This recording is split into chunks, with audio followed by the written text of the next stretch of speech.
finally will be the nail in the coffin.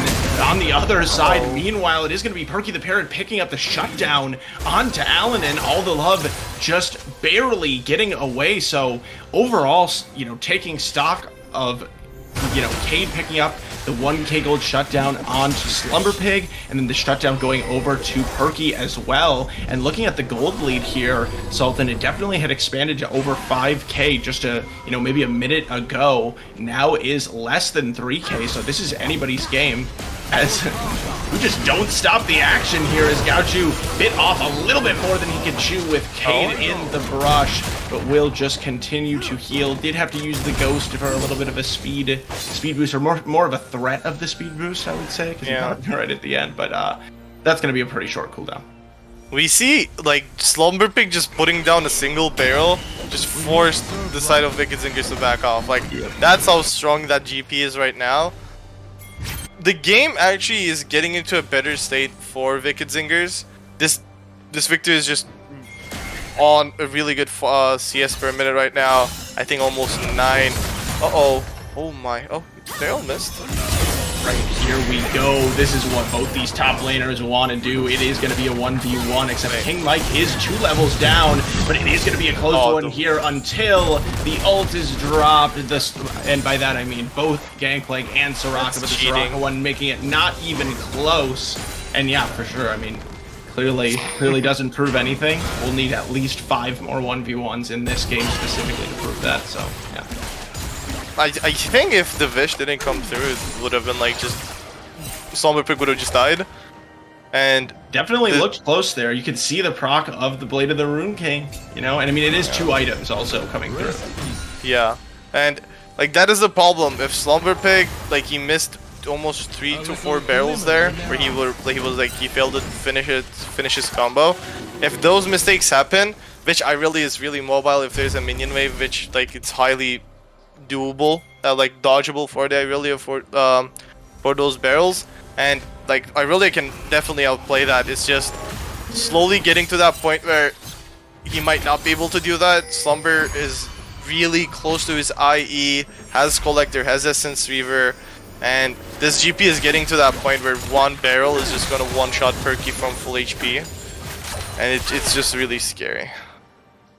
Yeah, I mean, what it does is, for the rest of the game, because once he does have that one shot, unless, Perky picks up GA, which probably will come through as like the last item maybe, it kind of just provides that constant threat, right? That even if they do fall behind, even if, somehow Moonstone does fall back behind in the game, that 1 barrel chain, it could be enough to turn around the entirety of the fight. And we talked about the late game scaling carries here from Wicked Zingers. They have gotten on the line to 2 items for each. And interestingly enough, Earl King is holding that pot or that elixir, so really looking for this next dragon fight to get that power spike, which makes sense here at just 40 seconds. But this will be a crucial moment here. This soul, like you had mentioned, Sultan, is so strong for Moonstone Gaming, so they're definitely going to want to pick it up. We'll see if they try to rush it right away or if they'll have some patience. Yeah, it's good awareness from Earl King. Like, he knows that spending that 500 gold, yes, maybe it is only for 3 minutes. He's not going to be able to make use of it in long term, but if they lose this dragon, it's going to be really hard to come back from. Like, this is a 5k gold that they can actually manage to come back from, like, if Moonstone doesn't get the soul. Like, Jinx is already 2.5 items working towards LDR. Victor already doing insane amounts of damage.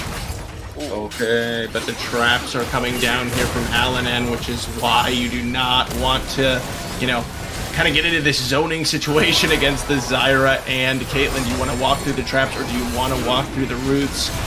That's the choice that you can make, but now they are going to get through. Dragon at just half health, and the fight's going to break out. Turret Cult does go on to 3 members, but here's Slumber Pig into the backline. He is going to get deleted immediately, and Perky the Parrot still is alive. King Mike is going to bounce over, but overall, so far, it is just a 1-for-1, even with the Caitlyn ult coming through, but we are going to see the Dragon starting back up. Cade is not alive anymore. There's no jungler, but here we go as Perky the Parrot is going to get the kill, but he doesn't get a chance to get excited because he's going to be taken down. Vexrax, what are you doing? You're Sona.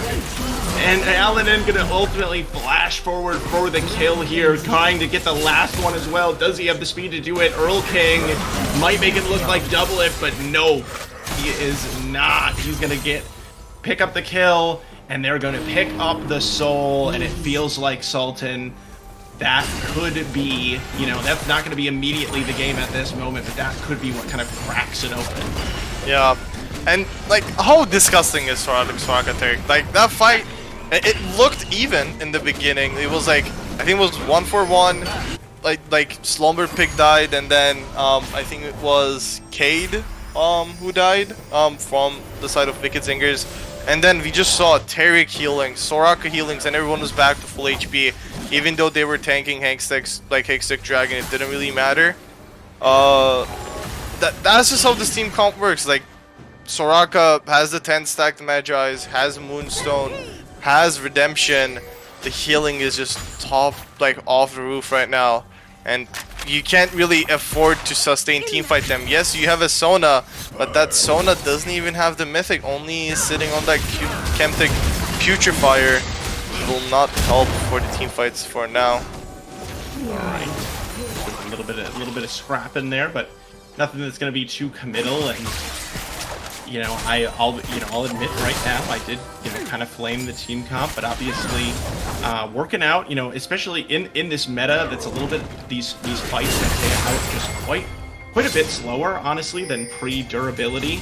You know, usually you do think of kind of the rise of these hyper carry front to back team fighting comps because of that slower team fighting, but Moonstone doesn't. They think of healing, which makes a lot of sense as well because it kind of produces the same effect basically. You just don't really need to actually draft damage. But they are going to start with the Baron too. Sorry, go ahead, Sultan. I was just gonna say, 2 huge items are also completed for Moonstone. I don't even know if they can contest this Slumber Pig finishing the IE. The IE is also finished for a Lennon. So I don't know if they have damage. Yeah, they have really good zone control around here for Moonstone, but they are being a little bit careful. They don't want to coin flip the smite, which obviously does make sense here with Cade in the area, but they are committing now to it. They do want to finish it. They will be able to do so. Just between those again, the Caitlyn traps and All for Love just doing so much work on the zoning, and Slumber Pig not quite able to connect on the barrel combo. King Mike was pushing in that top lane, but not actually going to be able to get anything, as he will recall. Looks like here to help the team. So now with Baron on the side of Moonstone Gaming, they're sieging down the mid lane. They do have that strong range out of the Caitlyn Zyra and the healing coming through for those sustained sieges. Let's see if they can really use the power of this composition where they should be able to. Yeah. And I think for the last 2 fights we also saw like how OP this team comp is. They can actually just stay on Baron, slow it down, and still heal back the damage that they're taking away. So they just kind of force the enemy team to kind of just give the call, right? Are you gonna contest? Are you gonna like just let them slow it down and bait you in? And that thing that they were left in, that they had to make a choice, and the choice was not to force the fight. They're still 6k gold down. Hextech Soul is on the enemy team, so contesting a fight there would have probably just been game. They should just wait out this Baron buff. It should be off by the time Elder Dragon spawns, and they just need like I don't know if it's a steal, I don't know if it's like a dream team fight for them where Perky just gets excited and gets a pentakill, like it maybe just like the Denny vibes that we got last year from finals. It has to be something like that, because if not, they're just gonna bleed through and just eventually lose the game. Yeah, I mean, and as you know, as you had mentioned, Sultan, it is really a lot of it is on this Jinx. You know, Victor theoretically should have a lot of the damage as well. Did actually just now complete that death cap. I was just gonna say, you know, I feel like Perky probably.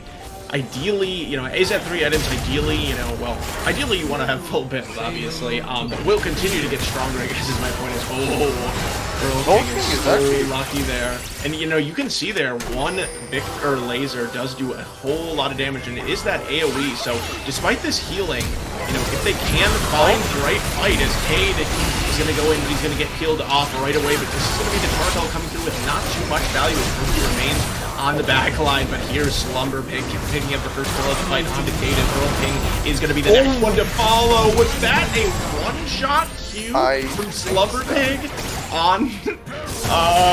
Somebody clip that, please, because that was pretty cool, and that is going to be Moonstone picking up all the kills they want. Nobody falls. They're going to tank the turret because they don't care, and they're going to run down mid lane and top lane at the same time. It looks like it finished game 1. Yeah, that's what happens when you have called the squad with Collector IE. That's just Donna is not the thing. We were waiting for this for a long time, but like we knew this would happen, but just seeing it, it's just not normal. Even if you expect it, like, okay, one-shot Sona. No! Yeah. Oh no, come on, why can't he hear us? He needs 1 Q, I think 1 Q. They're just farming kills. They're farming KDA. But damn. But it is going to be the end, despite the we're just fat, you know, we're so involved in this GP one shots, because that was very fun to see. But that is going to be the end of the first game, with Moonstone Gaming ultimately claiming the victory. And I'm sure I'm in the dark again here. There we go. And so there you go. And Sultan, I do believe. Wait, which team did you predict? I'm trying to remember. I said Wicked. Oh. Yeah, okay, so it is going to be Moonstone Gaming gonna get the win, so sorry about that. But you know, it's a 5-game series. It's a 5-game series, and so this is just the first one, and I didn't even share my prediction on air, even though I did predict Moonstone. It is documented in a message to my fiance when I was telling her who to bet on, so you know. Anyways, so, but enough of my banter. You know, going into the second game, though, refocusing, Sultan. Going into the second game for the Wicked Zingers, you know, what really wasn't working for them in particular? You know, we saw King Mike in the top lane having some struggles, but you know, including that or outside of that, you know, how would they be looking to approach the second game differently?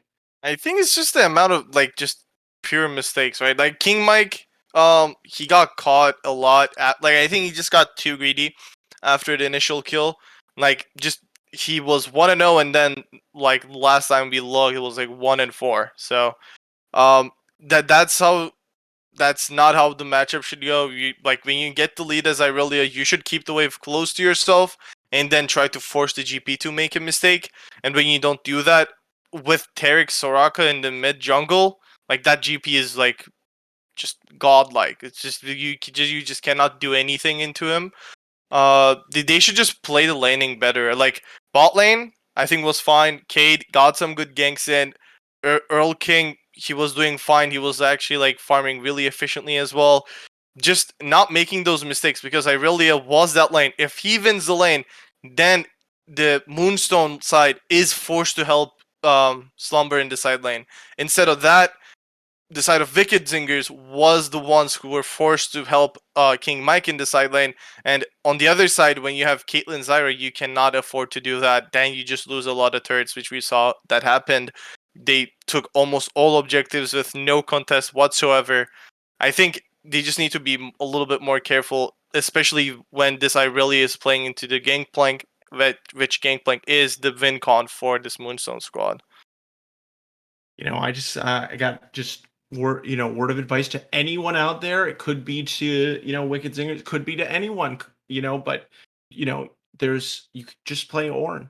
That's just throwing it out there. You don't Yeah. have to play that aggressive matchup. I mean, obviously it sacrifices a lot of damage in the comp, but with like, kind of this Victor Jinx Sona, the scaling angle, might have been something that could have been an option. Definitely can be weaker in these lanes, but it's kind of like, well, you looking at the KDA, looking at the damage, how much worse could it really be? But they can definitely turn it around. Both of these are strong teams going into game 2 here. We will see. I don't know if we've gotten the side selection coming through here, so we may or may not end up swapping sides, but we will see. We're going to go to a quick break.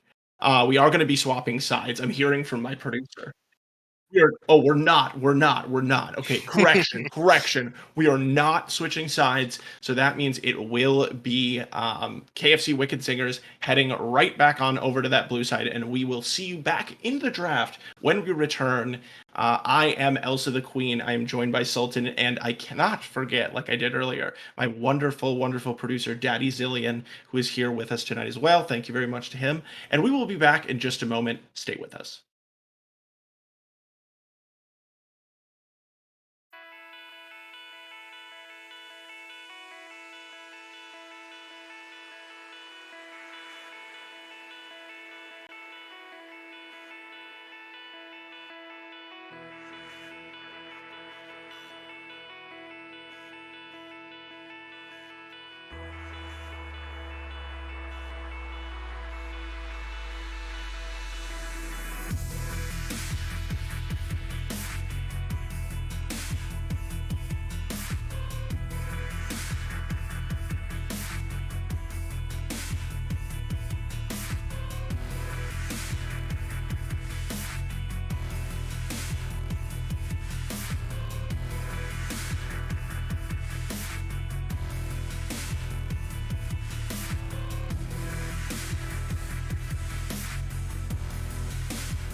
Hello, everybody, and pew, pew, pew, just like that, we are back laser quick here for the draft of game 2. These teams don't stop, and they want to keep the pace quick, and or they want to go to sleep early. Either or, but we have already got all of the bands through, and I'm gonna have to look back here specifically to compare Sultan, but definitely a lot of similarities. It looks like a little bit of an adjustment here for Moonstone, though they will actually ban out that Victor, as opposed to the Silas. But KFC say that's fine. We are just gonna take away what we know you like to play, and they are gonna first pick that Caitlyn. So an interesting choice here from the Wicked Zingers, with that marksman being the first pick. Yeah, I'm not really sure if it's a really good first pick. Like Caitlyn, it is really safe. It did receive some buffs, so I think it is fine to first pick it. But I don't know if you have to, because like I'm not sure if the Caitlyn pick was like early. Did it come through early? I don't really remember last time. Let's take a look here. It looks like it was picked up before the second round of bans. It was R3. Yeah. So So yeah, not a huge amount of priority. Like it's not like it doesn't seem like they planned their entire team yeah. composition around that for Moonstone in game 1. So Yeah. it's whatever. It is still a takeaway. Okay, so this feels more like Moonstone. The carry jungler, the Lux as well. Lux again, they can flex it to mid support both not Elenin, All for Love and OVO play it. Plus, the Graves, one of I would say PP Gausho's best champions when it comes to carry junglers. Uh, Caitlyn, well, also the pressure of Lux also take away the Caitlyn Morgana. Caitlyn Lux is one of the best duos. You take that away. Morgana kind of sucks into Lux. Take that one away. Forces them onto Nautilus, which is good, but again, this might not be Lux support for sure. So this opens up like maybe a potential Renata pick for bot. They might have got baited into the Nautilus, but it is at least a better answer than Sona. At least they're not gonna get super hard pushed in the wave in the Right. lane. Yeah. But and it is a little bit of a different iteration though. As the Oh, Silas is going to be picked up, so they will take advantage of that one being left up. But with the Nautilus Caitlyn, it is a little bit different than what we saw from yeah. the Caitlyn lane game one from Moonstone. Still focused a lot on that chain CC between the Nautilus and the Caitlyn with the traps. And the hooks and all those things, but not so much dominance as far as being able to constantly have that wave shoved up to the turret, especially if this Lux does end up getting shifted down into the bot lane. But now for Moonstone, it will be interesting to see. Okay, yeah. I was just gonna bring up. I was gonna say how they play around not drafting ultimates that are good for Silas to steal, and then they said, "Haha, I'll tell you, Elsa. We're gonna pick one of the best ultimates that." Okay. Never mind. Never mind. Okay, thank goodness. We're getting some word here that Amumu is actually Janna. So Yeah, that makes is more sense. so yes, Janna is actually going to be the pick here, and that makes sense also because All for Love is a huge Janna player, and Janna Ultimate, while powerful, not necessarily for Silas quite as good as Amumu. Yeah. Also, I gave Renata as a reference, but Janna again counter towards Nautilus can stop his Q when he wants to look for an engage, keeps his team safe. Plus, even if Silas is going for like a chain jump onto your carries or your front line, you can still take it. Just send him away with your monsoon. It is a decent pickup. That means will be more than likely mid lane.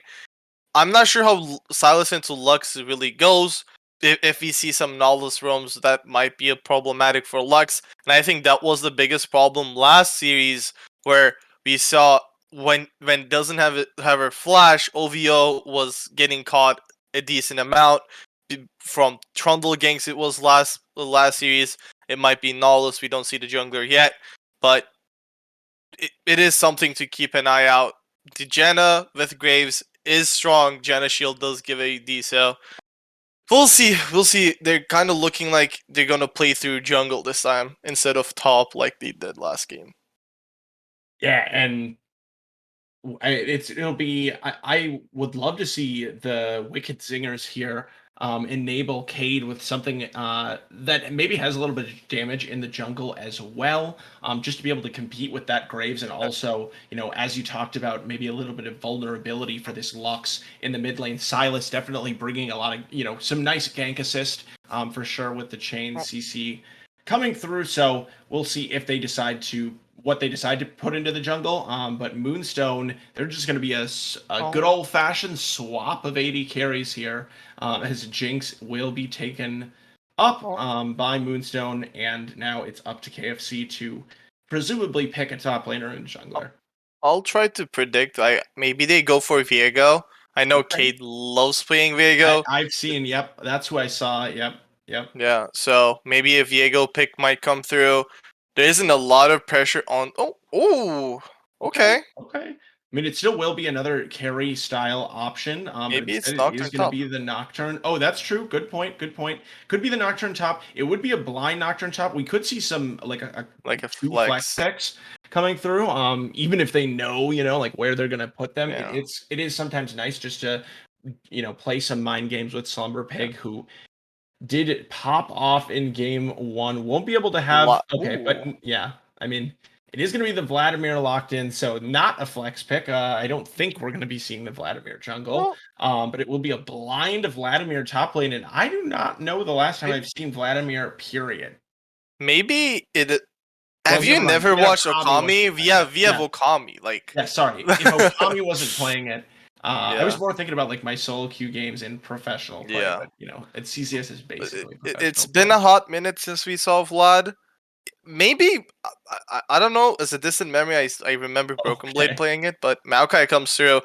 Um, my it might be Vlad mid Silas top. I'm not sure about that's a which good one they point. will go for. Vlad mid actually has a lot of kill pressure after level 6 onto the Lux. The root can be dodged by the pool, and it would be really rough for the side of Moonstone to really fight into a fed Vlad if that is the situation that they find themselves in. Maokai, on the other hand, good pick. They the side of Moonstone, they want to just use their rage advantage. They have Janna, they have Graves, they have Lux. They don't have hard engage, but they can like just keep their distance with the enemy team. And Maokai just wants to do that. Throws the saplings around, just bees that tilting tree. You're like, oh guys, let's contest this dragon, and then the Imperial mandate. Maokai just half HPs your whole team, right? So I had it happen to me yesterday in solo queue. I just think it's super tilting. I don't know how much experience Slumber Pig has with the champion, because I think Maokai was supposed to receive some buffs in next patch that was supposed to come through. I think they delayed it as well, but um yeah, but different play style. Not too different, but kind of still playing with the range. Not too much healing, but more damage this time on the Moonstone squad. And on the other hand, KFC is just like, we're going in. Like last time, they didn't have a lot of hard commitment into a team fight. Now there's Nocturne ultimate. There's a possible Maokai ultimate coming from Silas, the Nautilus. It's going to be who plays their team comp better at this point. It will all come down to execution for sure here. And with the Maokai, forgive me, forgive me if you said this already, but do you feel like it's going to be an AP focused build or more of a tank build? Oh, although, what am I saying? Also, we see that Maokai is going to be in the jungle. It looks like. What? Okay. Yep. Yep. So, I was a little bit surprised by it. I mean, I Maokai isn't like, okay. it's not crazy to see top lane either, but it's I not will that s- often. I will say this. I've heard stories of PP Gaoshu playing Maokai jungle. Okay. Um, Okay. Okay. it at least makes more sense because I just never saw or heard or like even when I checked the solo queue, didn't see Yeah. Slumber Pig playing Maokai at all. Yep. So it kind of makes Same. more sense. PP Gaoshu, well, I kind of the same way with Tarek, not the heals, but more reliable CC, more damage coming from Maokai.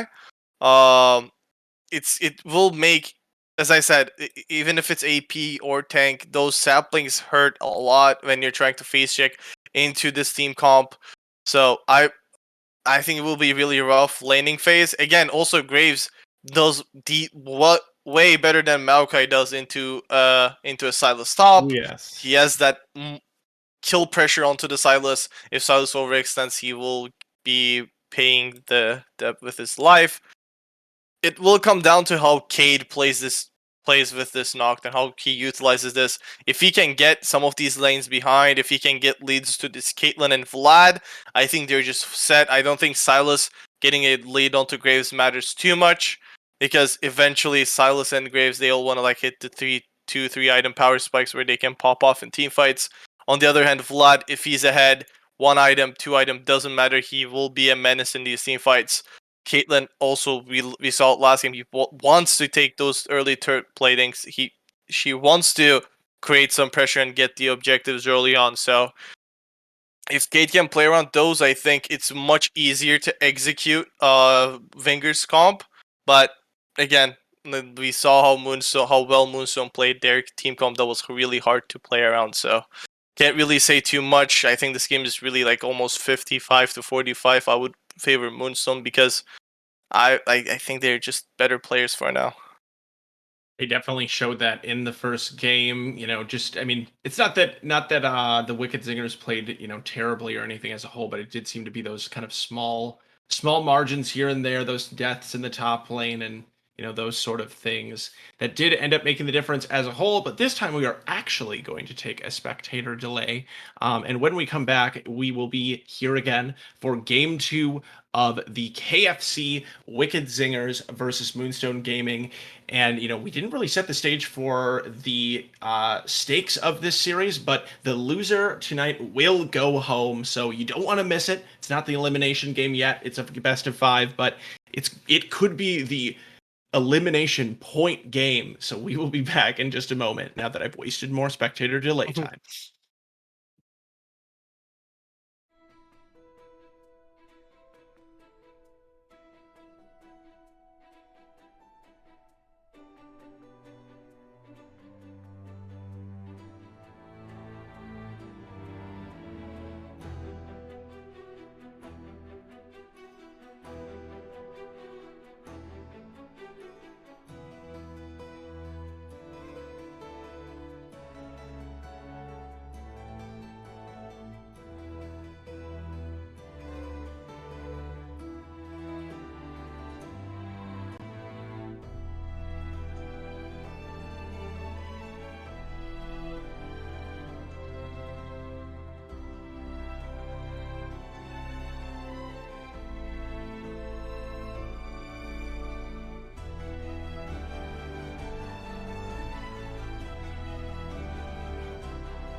Welcome back, CCS citizens, for another game, another playoff game here in the CCS Platinum Division, and we are going to see another interesting level 1 here, and this time it's going to be the Wicked Zingers making their way up the mid lane. They are going to circle around here. They have a trinket to make sure they haven't been spotted so far, but it is a 5-stack here for Moonstone as well. And here we go! X-Rock's going to be the first one to tank in, and look at that huge knockup from all for love is going to result in the first blood, though, going over to the side of the Wicked Zingers and just barely not able to pick up another one of those Jinx auto attacks. But Earl King now going to go really low, will flash out, but now King Mike is going to be the one who will fall next as Alan has gotten excited, but he's at like 2 HP. Perky the Barrack, and he get the last auto attack set forward, but he's too greedy, and it's another one for Alan and Cade over the wall, going to throw the Nocturne Q, but doesn't have any way over. And all in all, it's a 2 for 2. 2 kills going over to the Jinx, 1 to the Sylas, 1 to the Caitlyn, and a whole lot of summoner spells burned. I'm way too lazy to go through all of that. Yeah.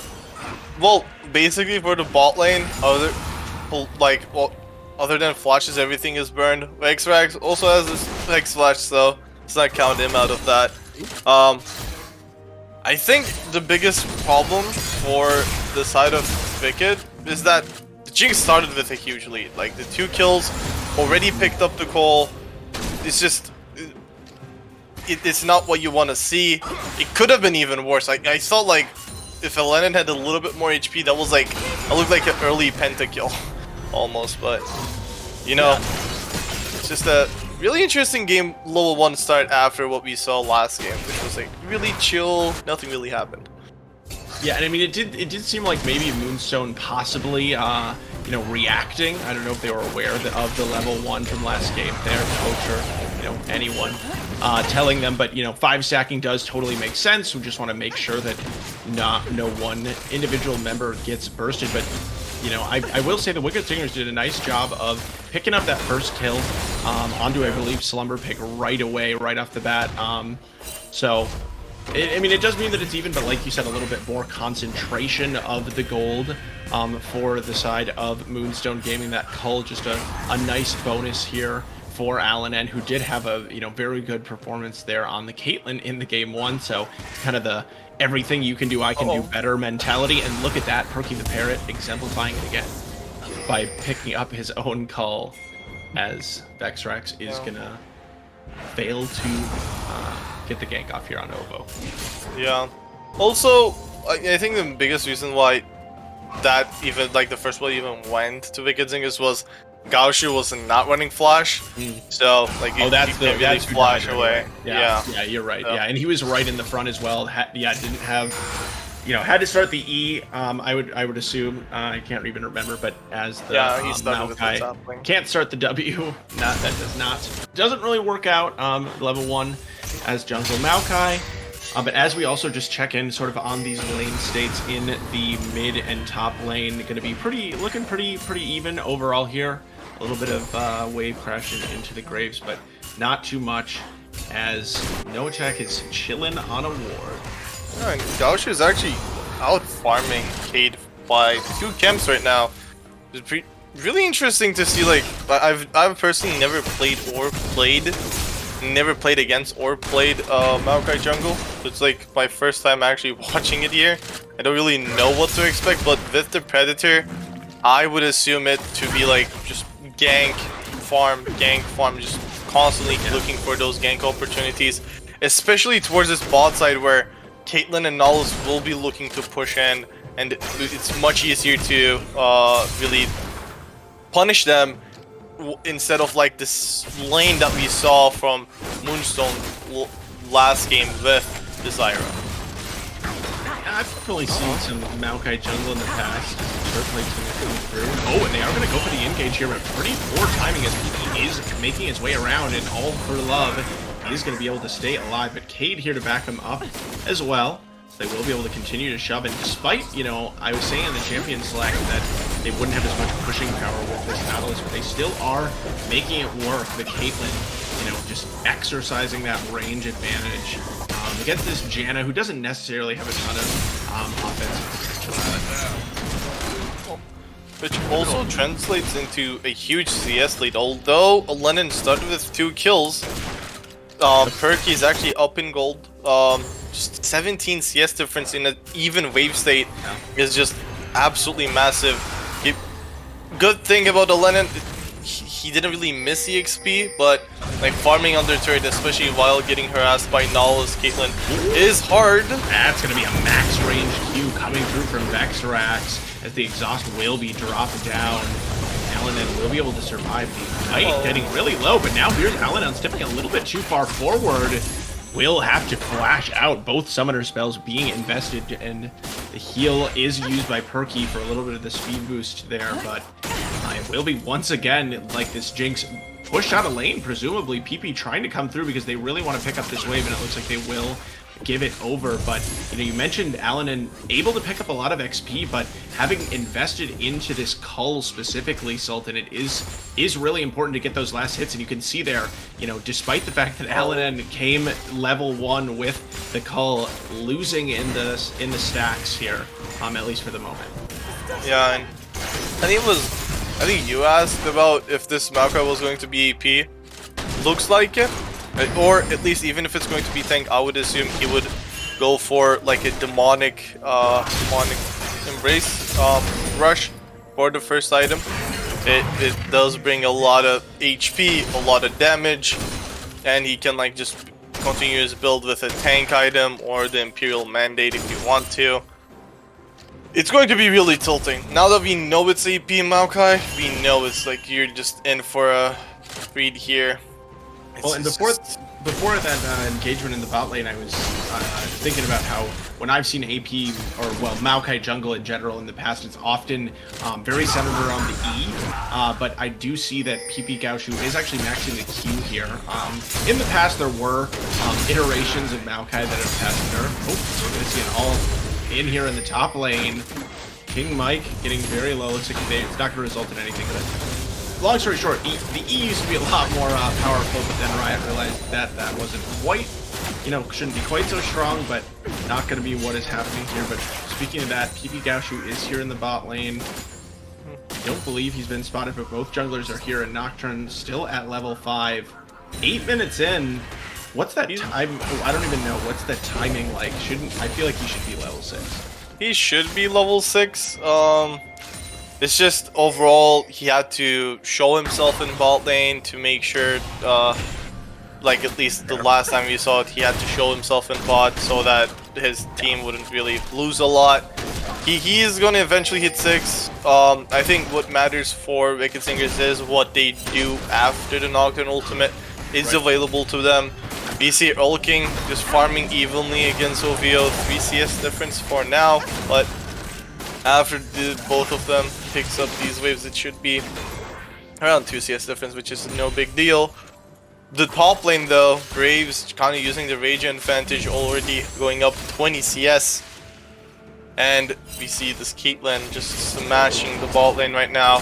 Janna, I mean, yes, it counters Nautilus, but at least Sona was able to bring back some HP. Janna doesn't really do that. It is more effective in team fights early on, for sure, but until we see those team fights start, it's going to be really rough. Going wide there from Vexrax as they continue to be relentless here in the bot lane, still growing that CS lead, 30 CS ahead here. Perky has been very dominant in 2v2 overall in this series. And as we pan over this mid lane, we are going to get the first paranoia coming through from the Nocturne, and King Mike is here as well. They want to make sure that that first ultimate from the Nocturne hits home. Predator was dropped from PP Gaoshu, but wasn't able to make it there in time, and the wave is going to get sacked here from King Mike, so that will be some gold traded back over, but it is going to be that successful first Nocturne ultimate. Yeah. Also, like, not about this series, but it's just interesting to see Perky just like performing this well on AD. As someone who played with him while I was on Horizon last year. And here we are going to see Vexrax caught out with a nice gank from Gaoshu, but they are going to go low now. Insect. All for love. The insect play. It's about as flashy as you can get on support. Knocking him back, but now Kate is going to be in trouble as Slumberpig trying to get the kill into this 1v2. He's got plenty of health, but now dropping a little bit lower. King Mike going low as well. Ultimate coming through. One will take him down. Or one more back is what I meant to say.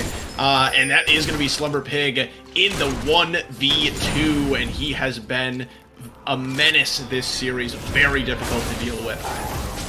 Yeah, Silas, he just gets kited, especially with Slumber on running the fleet footwork rune stone for this game. Finish the Gorginker as well.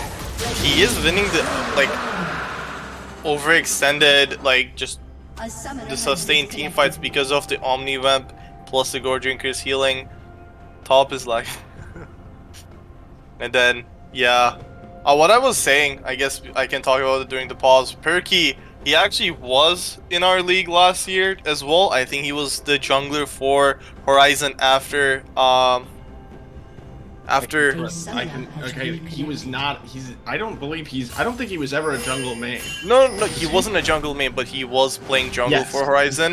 He was the sub on the roster. Yes. Yeah, and he was actually performing really well, and like I think he exceeded expectations for most people. They took 5. Was it Hard Hat? They took someone to 5 game series where they were not expected to be, and he was playing really good. To see him finally on his main role. Finally on a team where he can actually shine much better than last year's Horizon where there was a lot of roster changes around. It's just good to see, like, although last game they lost, he was also performing decent on Jinx. Yes, the Caitlyn obviously pushes you down in CS, but he was able to keep up with CS. He was, like, doing fine, but the GP was too much for him to deal with. This game, he's in a much better position to be that carry that his team needs. Yes, this Graves is looking scary as well, but this time King Mike, yes, he's down CS, but he's not down too much EXP, or at least he's not going to be after he picks up the CS, hopefully. No, he is. Actually, never mind, he's down 2 levels. At least he's playing Silas. At least I think it will make more use out of, like, maybe the Lux ultimate, the Maokai ultimate, just being more just being a better frontliner than Irelia is, in my opinion, with the heals, with like more HP stacking going on. Right, and I mean, you know, even can have bring utility by taking the Jan ultimate. Does have the AP ratio on it with the healing as well, so you know that will be useful on this Silas. And I think, like, you know, more importantly, just kind of the feel of the overall game. It doesn't feel like he's just getting caught out over and over again. In that top lane, playing sort of that over-aggressive style, maybe that we saw in game 1. But now with, you know, just one Drake going through so far, we saw a little bit maybe more emphasis on the Drakes from Moonstone in the first game. This time, not quite as much as we have hit, you know, a little bit of a lull state. And I think, you know, thinking about some of the scaling here, still looking at Earl King in the mid lane. Is a little bit, I think, of kind of one of the key factors, even though we haven't talked about him so much in this game. Just like last game, actually, on the Victor, where his damage did get pretty strong when he scaled. Didn't actually get a chance to sort of utilize it, but I think this time on the Vladimir does have some, you know, weird ability to access the backline onto Alanen and Ovo, and even maybe Slumber Pick to some extent, and, you know, burst out those squishier carries. Yep. Ovio also just sending out the respects to the Vlad already, just buying that crown, just yes, maybe you just don't have as much burst damage as you would if you went to Ludens or Liantries, but at least you're safer from the one shot that might come through either Nocturne or Vlad. You should be in a safer spot. Although this Vlad, I'm pretty sure he's sitting on some gold for now, 3.1k. It's just, when he resets this next dragon fight, I will have my eyes on him, because the amount of damage he can produce is crazy. Although, then Moonstone do have Janna, so the exhaust can come through, the monsoon can come through. It's just a case of who uses their abilities better in that said team fight. Yeah, and you know, we know that All for Love is a really strong Janna player in general, and I think Janna can be one of those champions. Easy to underestimate the impact that she can have in the team fights, and the way she can sort of baby her team to success in some way. But Kirky the Parrot is going to take fair amount of damage here. But I did want to remark on the CS numbers here, particularly for, again, Perky the Parrot. Does have 146 CS, which means he's almost at 10 CS a minute right now, so pretty impressive to see that here in the mid lane. 142 apiece though too, so you know, not too shabby, just more or less, and 155 top, so pretty good CS numbers across the board, I guess. Maybe I'm being you know, maybe I'm overestimating how good that is, I suppose, but at this elo I don't necessarily see it consistently. I would say Slumber's CS is actually really good. Like he's just over 10 CS per minute, just really doing really well. He's gonna be able to catch that farm wave as well, and you're hopefully finally going to see the side of Wicked Zingers pick this turret up. Not yet. They do also get chunked as well. They might want to be careful. Elen is coming back with the mythic. Perky still sitting on a lot of gold. Both their packs are going to be canceled. Here is PB Gaucho, but also here is Cade. And it is going to be the Janna ult keeping them alive, and now the counter engage coming through from PB Gaucho, but they're not going to want to take that one, not willing to dive under the turret, which makes sense, but it is convenient because, but Earl King, never mind, not very convenient because he is here and dives onto Alanan. He spent that gold, by the way, Sultan, and you can see the effect of it here.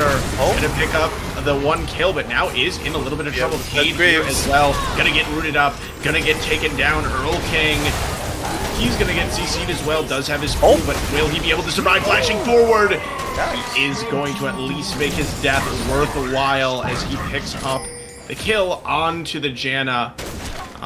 You know, so overall, it will be, or overall it looks like it would be Moonstone taking the advantage in the fight, especially as far as the map position as they'll go onto this dragon, but, you know, notable how strong the Vladimir was. Yeah, and it's just interesting to see that King Mike didn't choose a TP in that fight, like earlier maybe, but they could have like went to different. The side of Moonstone just, they realized good awareness from them that Perky was still yet to spend his gold, so taking that fight while Perky is not having that advantage in the team fight over Lennon was a really good call. In the end though, it was even. I think it was 2-for-2 if I'm not wrong, and Slumber picks up assists. He is still ahead by far compared to this Silas. We see yeah, we're gonna go into the mid lane as we see the Paranoia drop, and we're gonna get the knock up onto All for Love, who still has the flash available and somehow, some way will stay alive. But Earl King knocked into the enemy team. Alanan rocket coming through, but Earl King still does have that pool available. Here's Vexrack sitting pretty low. That Nautilus is not too tanky, and it's just gonna be the auto attack coming through from the Maokai. Gonna be the 1-2 secured, and now they will have this push into the mid lane with Earl King going low. We'll see if they're able to take this turret down.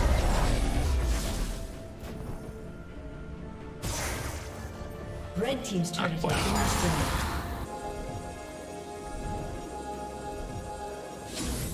destroyed. Hello? I'm not sure I cannot hear Sultan. I'm not sure if I cannot hear Sultan or if Sultan's not here, but okay. My mic died for a second, sorry. Okay, no, that's no worries. Just wanted to clarify if you were just ignoring me. No. Okay, never. No, I would never do that. But I was trying to say, and I was like, why is Elsa not responding to me? So, I just think the Nautilus item is also really interesting. The Even Shroud or Evan Shroud. I don't think this team really needs that extra damage. I think just going Locket, just providing that small bit of safety for his teammates so that maybe this Jinx doesn't get excited, this Lux doesn't get any extra kills with the snipes from Final Spark. I think that would have been more beneficial for him, but like that also ends up as him being a little tad bit squishier, not having that shield available to him when he was really close to living there. With that being said... Oh. No, finish your point. Okay.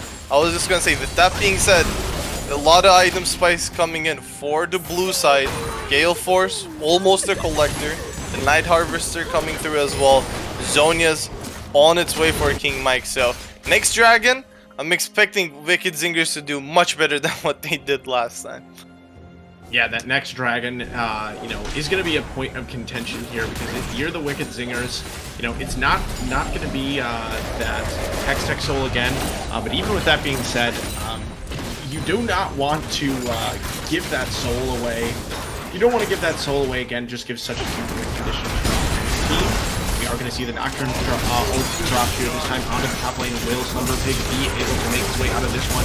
Still at pretty high health as he has quite a bit of healing as they're going to cut it under the turret, and Slumber Pig says, no worries, as King Mike is going to find himself in a rough spot. Despite going golden, he will end up going down as Slumber Pig is going to outplay another gang, and they've got more in the tank, baby, as Vexrax. Slumber Pig doesn't care. He's going to be on a killing spree as Perky the Parrot needs to flash over the wall, and Slumber Pig is continuing his onslaught. Perky, though, does want something to say about it, but no way, as Slumber Pig standing very strong in that fight. 4-1-4 now on this Graves, with that Gore Drinker just healing and tanking up all sorts of damage.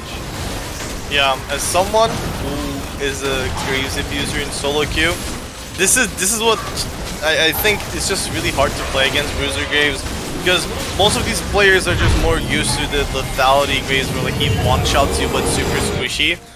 This build, it's basically like he still does damage, but he doesn't get one-shot, and that just throws people off really hard. He finished 2 items on his back, finished the mob plus the Chempunk Chain Sword. Now the sideline is going to be even harder for Mike. He's not going to be able to kill. He's not going to be able to heal back up. So, pretty rough spot for them to be in. Earl King. And it is going to be Cade going in the 1 versus 2 here. And even though he's not going to pick up, or even though he's not going to go down yet, he did not pick up a kill, but now here's PP Gaucho chasing him down. We are going to see the spell shield from the Nocturne, keeping him okay for now, but Slumber Pig is in the building, so we'll see how long the Wicked Zingers can survive as PP Gaucho is going to pick up the first one, and Slumber Pig continuing to just frontline into 3 to 4 members of the team as Perky the Parrot is not in a place that he wants to be against this Lux. Going to be able to finish up Perky the Parrot, and you know, the amount of sustain, I mean, we saw it in game 1, Sultan, we're seeing it in game 2 with a completely different team comp and kind of a completely different style, but one way or the other, these Moonstone champions just won't die.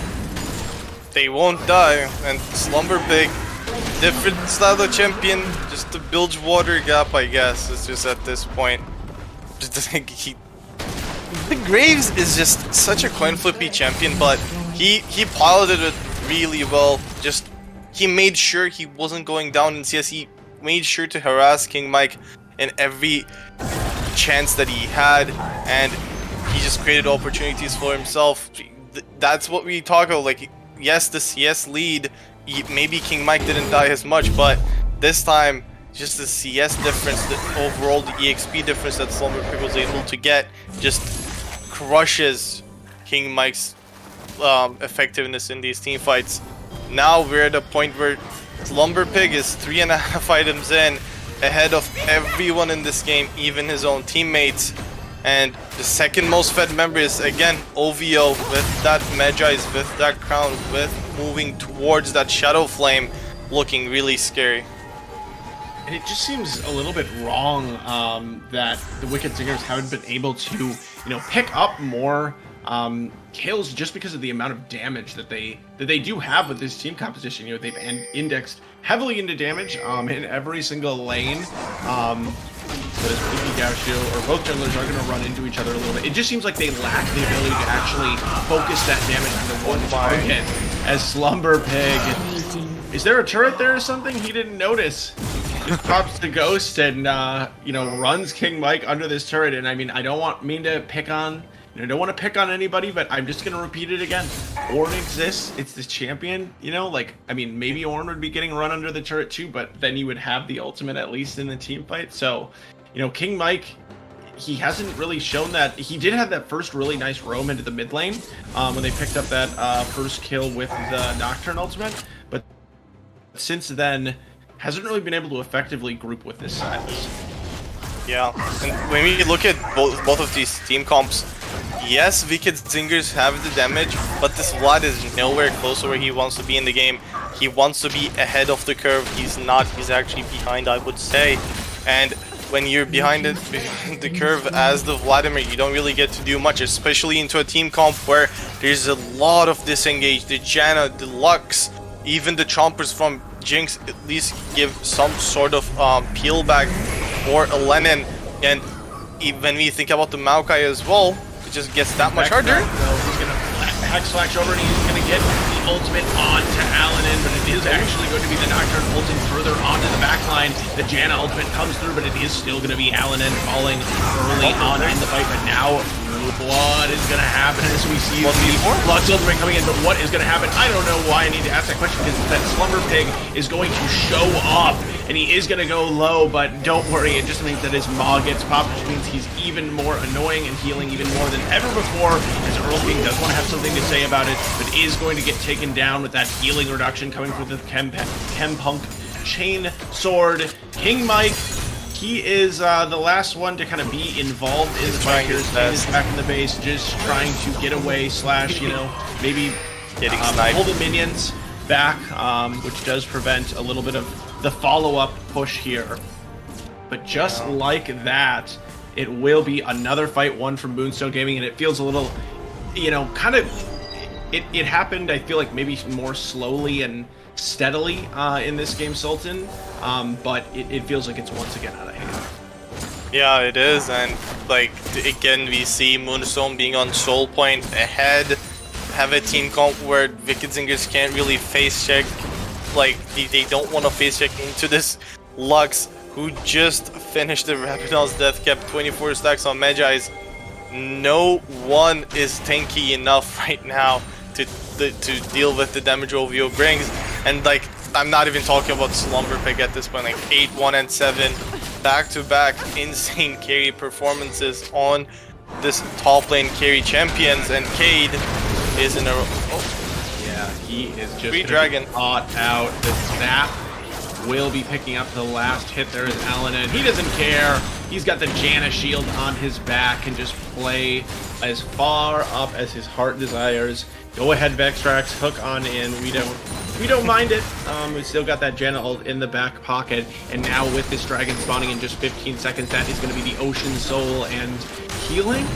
If you like healing, you're gonna love the Ocean Soul for Moonstone. It's almost just like even though it doesn't really matter, like, I feel like what soul it is, it's like somehow like more annoying for the Wicked Zingers that it's the that it's the Ocean Soul. So, well, especially with the team comp that Moonstone has, Graves is already they're having a hard time killing this Graves with the Bruiser build, this Maokai with like AP slash tank. Perky. Perky the Parrot looks like he might have been Rocket. Shopping, sleeping, typing, one of the above, but is going to be able to make his way out. Did not have to utilize the flash, so you know, we'll just act like it never happened. But with that dragon finally now being secure, the Baron is also available, but Moonstone, they don't need that one because they will just shove it through, and they have destroyed the mid inhibitor turret. Now they'll back off, and we'll see what they want to group around this Baron. Maybe Slumber Pig probably just gonna truck it off, I would assume. King might got an objective bounty, winnable. Okay, maybe. Okay, King Mike, I see you picking up the objective.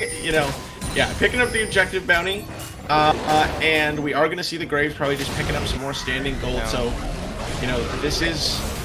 Even though it's not super decisive, it is, you know, continuing to expand the gold lead here from Moonstone. I have a feeling they're not going to let it last too long.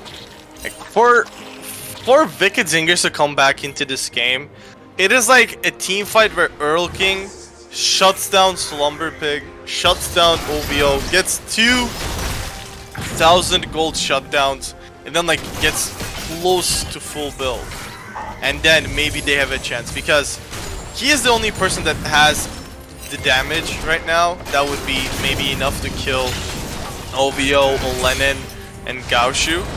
We're gonna see the Paranoia drop, so it looks like it is going to be here into the mid lane as OVO getting a little bit vulnerable. she is going to finally go down, but only after 2 kills. Make it 3 are picked up, and Earl King is Gaushu running. run away. But PB Gaushu has popped the ghost, and he has found his target. Exhausted, down, and taken to the grave. And Slumber Pig didn't even need to show up. King Mike is going to be here to pivot 3 levels down. It is not looking good, my guy. He is going to go golden, but the ghost has been popped. And it is all but done and dusted here for Moonstone Gaming. Baron, they don't need no stinking Baron. They're just going to push it up. Once again, they're going to be 2-0 up in the series in this best-of-5 elimination match. Who needs a Baron when you have a 9-1 Wait, grade? sorry, they have to. Sorry, they have to kill some people in the up out first. Yep, there we go. And then the BMTP comes through as well, but 2 back-to-back stomps, and I think I have to give a huge props to Gaushu. Yes, Slumber Pig has been in situations where he is the main carry, but like Gaushu is the one actually like game 1, Tarek ganks top lane, gets Slumber Pig ahead, makes sure he's in a good position against Cyrelia, and then Slumber Pig just steamrolls the game. One-shots people all around. Here, like we saw, Slumber Pig was actually ahead in CS almost the whole game, but he didn't have kills.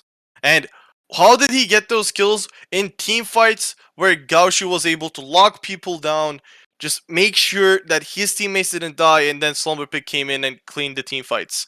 And like just from what I knew before this, I knew him as a more aggressive jungler, like playing these champions like Graves, Lee Sin, Xin Zhao, a little bit more on the front lines fighting.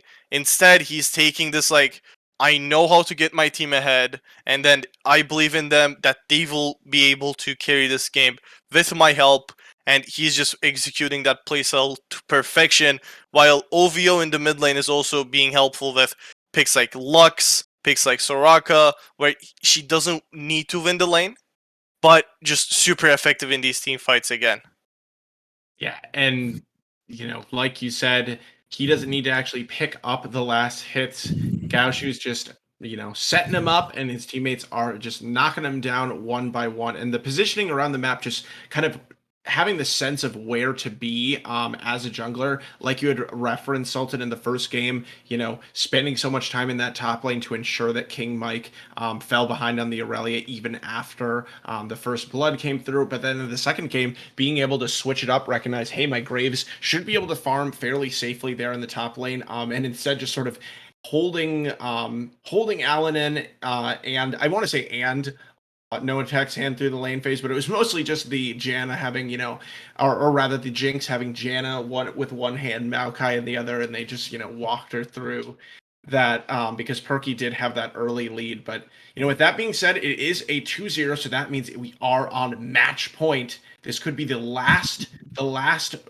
game we see from the Wicked Zingers if they are not able to pull through the victory. Maybe and, lane swaps? We might see that coming through. That would be a fun thing to happen for sure. I mean, but in Sultan, I just wanted to ask you before we go to a break. I feel like in that last game, it was kind of a little bit more clear the disconnect that existed between Cade and the rest of the team not being the starting jungler. Going in on those nocturnal ultimates, it's not that he was alone, but it seemed like maybe the coordination just wasn't quite there. Do you think, how do you think that they can adjust around this substitute jungler in game 3? Do you feel like the team just needs to be playing differently, or it needs to be a different champion? Well, it just feels like the team's carries are like Perky and Earl King, especially on like Victor. Earl King had a really good performance. Perky, although didn't deliver towards the end of the game, like Caitlyn was super ahead, although started with Elenin starting with a double kill. Game 1, although was against Caitlyn himself, he played fine. He at least kept himself competitive until the GP started one-shotting him. So I think instead of like you said, like these Silas picks in the top side, just accept it, loss, accept that the enemy team is going to play towards top, like with more commitment than you are. So like maybe pick up the Scion, pick up the Ornn, just be that useful tank in the team fights later on, so that Perky and Earl King will have more space in these team fights, because they just didn't have a frontliner. Well, who was the frontliner this game? Nolus was melting down. Well, like King Mike, Silas, yes, he's a fine frontliner, but he's not that tank that you want in the frontline as well. So I think a pick like that would help them much more than Silas. Or if they're gonna commit to Silas, then maybe try to play something like Ashe as the ADC, right? So that you would have more teamfight presence from the ADC. Pick a strong side if you are the KFC Wicked Zingers. We'll see if that is something they are willing to do, or if they are just or not, Um but we will be right back for that game 3 draft in just a moment. You shouldn't have to wait too long, and we will be back. Don't go anywhere. Remember that this could be the last game for the KFC Wicked Zingers. If they lose, they will be eliminated from the CCS Platinum Division for this split. But we will be back in just a moment. See you then.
Hello, everybody. We are back, and it is do or die for the KFC Wicked Zingers, who have elected to swap on over to the red side. So, trying to switch it up a little bit here. Moonstone deciding to stay on to the blue side, and we will see how substantial of an impact that makes in this game, and what they decide to do with that coveted R5 counter in particular.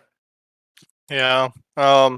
Personally, I just think blue is like much stronger because of like if you have one of those strong flex picks or like if you can pick up Sivir, I guess Sivir is banned, or like some prio pick for yourself, it's always really strong. Yes, KFC, they opt in to ban Graves. They had to ban Seraphine. The red side is like kind of forced to ban Seraphine these days. And then the Soraka as well. So this gives up Senna. Senna again. Okay. Oh, the Senna is flexible between both London and Hard to Love. They can choose all for love. Sorry, there's a name change there. Oh yeah, that's a complicated thing that is condoned, but yeah. Yeah, and KFC answers with Tom Kinch. They don't want to give the bot lane duo of Senna TK. I already doubt that Moonstone would go for the Tom Kent Senna duo. I think they would maybe go for maybe an Ash, maybe an MF, maybe another like a Mage or Swain. I would think those would be the answers for Moonstone Gaming. They do pick up the Tom Kench. They can flex this to top. I think Tom Kench would be one of those like tanks in top lane that is actually decently aggressive. He can 1v1 people. And once teamfight comes through, he can actually save ADCs from really bad positioning mistakes. So I like the pick if they can actually flex it. And just like Oh, that, Moonstone, they know what they want, and they are going to go straight back to what worked for them in game one. With this Tarek and the Gangplank picked up, Tarek, we did see Tarek in the jungle. We touched on how PP Gaushu really, leaning into these facilitative junglers in the first two games. But of course, generally speaking, Tarek is a champion we see in the bot lane or the top lane, in times past, but probably not this game. But so that is still a flex for Moonstone Gaming. And they do pick up the Gangplank, which was very, very successful for them in game one, and I do believe was banned out in the second one. So interesting to see it left up here. Like you said, Sultan, there's just too many, so many things that need to be banned out here by KFC, which is part of why that blue side is so strong. Because sure, the Soraka and the Graves were started particularly against Moonstone, but the Seraphine kind of just that forced ban, so puts you in a difficult position. yeah, and we see the Lux as well. They might look to throw another ban towards the mid lane. I think they're assuming that there wouldn't be a Caitlyn pick because there's already Senna, there's already GP. The Karma comes through. Really good ban. One of the most played champions for All for Love. Also facilitates the carries really well. Yumi is open, so that Yeah. might be one of the picks. Yeah. If KFC goes for a more hard commitment team fight, Renata is still on the table. I'm just not sure what they would prefer to pair with Senna. They can go for maybe a bruiser. They can go for like a top laner even to pair up with Senna in the bot lane. Like that would you put Jinx in a awkward spot where KFC. What do they draft? Do they draft more enchanters? Do they just send Tom Kench to bot lane? We'll see how they kind of utilize this how this draft is going. And really, All right, let's go right on back to it. It's King Mike on the Aurelia again. I mean, I guess it could be a flex pick potentially into the mid lane, but once again, we are going to see that Aurelia. I mean, and you would assume something that it's going to go into the top lane, right? Because he picked that matchup specifically in game one.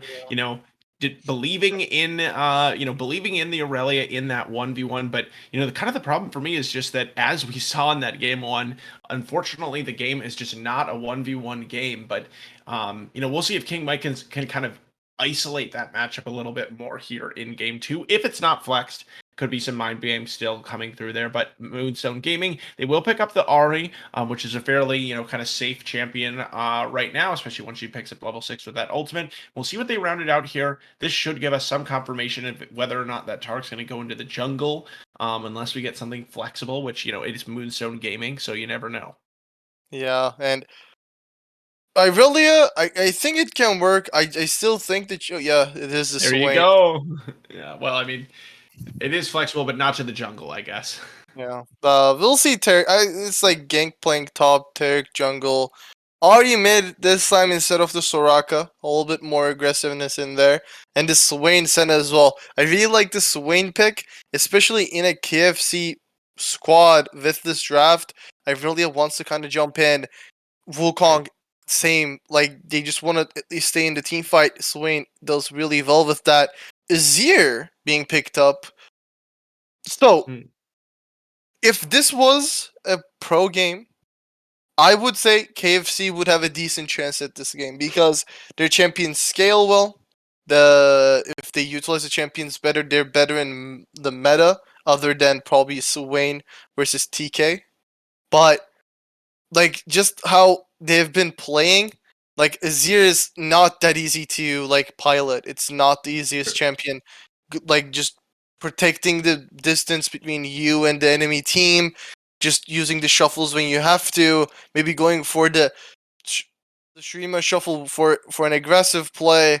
It takes more experience, and I'm just not sure. Like Earl King didn't play bad for the first 2 games, but I don't know if it was like good enough that Azir will be like that much of a game changer. We saw Irelia game 1.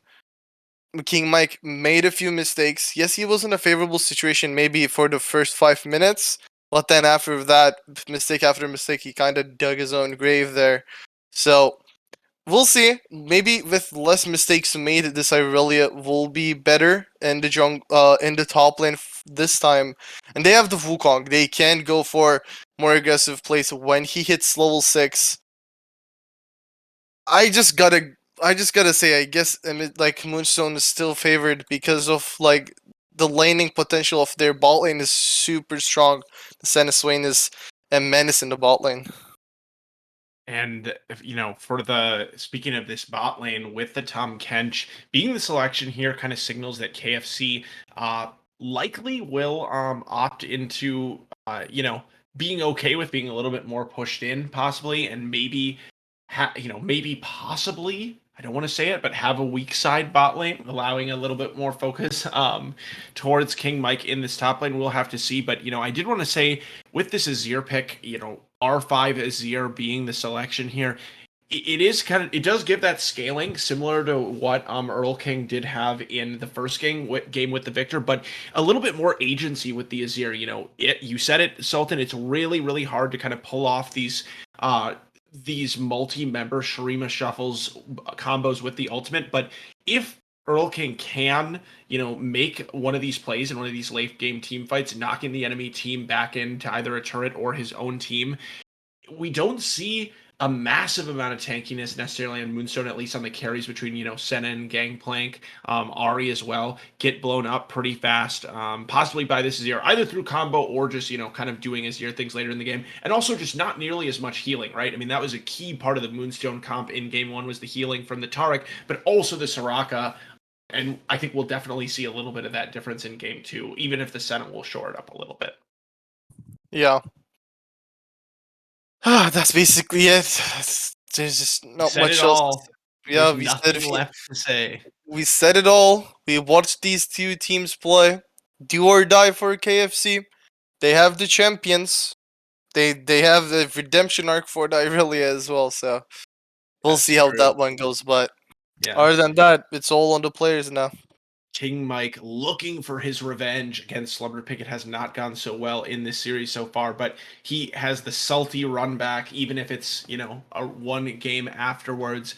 Can he take it down for the KFC Wicked Zingers, or will they be eliminated from the CCS Platinum playoffs? We will find out when we come back in just a moment. We will see you then.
Hello, and we are back, and we are going to get our third blue side invade attempt, but this time it's going to be from Moonstone Gaming, who are taking a little bit of a page out of the book of the Wicked Zingers, and I can't help but notice those lovely little dragons.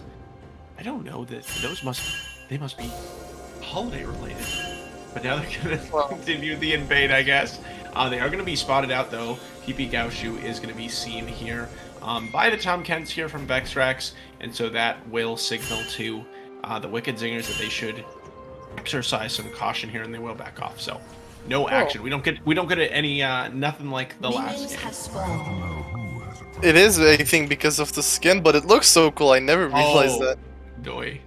Yeah, Well, the small dragons do be good, but we see Vision already being placed down, and the sweeper bought by Cade, they will pick up this ward. Cade picks it up.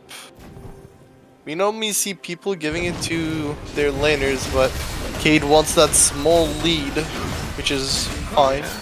Yeah, I mean, I guess I don't know if there's a significance as far as where he could possibly take base on that, but we'll see. Maybe could have been a mistake, you know. Who knows? Also, I guess to keep in mind, we see Mike playing with a little bit more respect this time. As soon as I said that, he just queues in, but I was just gonna say he took TP instead of the Ignite. True. So he will be, at least if he gets caught, if he dies, but to this Taric jungle ganks, he will be able to TP back, lose less. Last time was like Slumber was almost level 7 when Mike was level 5. Should be better laning for him. The level 2 comes through. Vextrax on the level 2 advantage here. They are going to burn the flash from Alanin already. And level 2 is going to be picked up now here from Moonstone as Alanin going to continue the assault. Is going to get tagged by the Tom Kenshu, and that will result in a first blood for Vextrax. All the love, maybe trying to see what he can do as far as a trade, but does not have the Ignite, so not going to have enough damage. He really does have that flash available. Chose to pick up the Ghost instead, and ooh, a lot of damage though. Probably just doesn't quite have the cooldowns, but nice advantage there for Perky and Vextrax in the bot lane, who, you know, haven't had trouble in the 2v2, you know, in particular. It's been more the team as a whole that struggled, at least during lane phase. And King Mike just picked up his first CS of the game. Okay, King Mike. Yeah, the laning phase is going a little bit worse than before for King Mike for now. Yeah, he is pushing this wave in. Yeah, I mean, it seems like he is intentionally trying to, you know, let the wave push towards him to some extent. You know, not sure how far behind he really wanted to be. He is only 4 CS down, but Gangplank got an entire back. And also Cade. So Cade is going towards his Raptors. He's going to path bot, and the wave right now is pushing towards Slumber. So if he wants to freeze, he will be able to do it. He might wards the Tribush, but that ward will not give you a lot of help. Well, Terkus is finally moving down, but the wave already is in just such a bad spot. Uh-oh. Mikey. The Mikey is in a little bit of a tough spot, but how fancy can his feet be? He does have flash, so not super fancy, but can get himself away from now long enough for Cade to make his way up into this top lane. So it's gonna dissuade the kill, but it will be the flash traded for the Ghost from the Taric. Definitely a trade that you will take any day. As Ovo is probably, looks like, feeling a little bit stuck maybe in this mid lane. Definitely does want to push out, given you know, for low mana bar, as well as pretty low on the health bar as well, but not going to get that assistance, so we'll have to back off. Does have the TP though. See, the lane is still in such a bad spot. Like, if Mike wants to push this, he has to overextend. He doesn't have the flash, so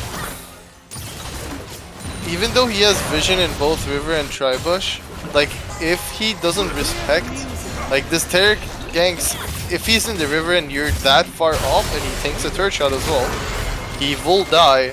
The 4 Range, Pops though here from No Attack, and he is going to get the move forward onto Vexrax, who is going to get stunned by PP Gaushu as well. Going to go pretty low, but still has the great health available. But now they've turned it around. As Perky the Parrot is going to continue in with these auto attacks. Alanin getting knocked up by the Tom Kench, and it's Perky the Parrot getting the kill credit. Vexrax staying alive by the skin of his teeth. And that is the bot lane of the KFC Wicked Zingers really knowing their limits in this situation. Yeah, it's a really different game from last time. Just, yes, the GP is still ahead. The top lane domination that we're seeing from Slumber still there. But this time, bot they lane are done.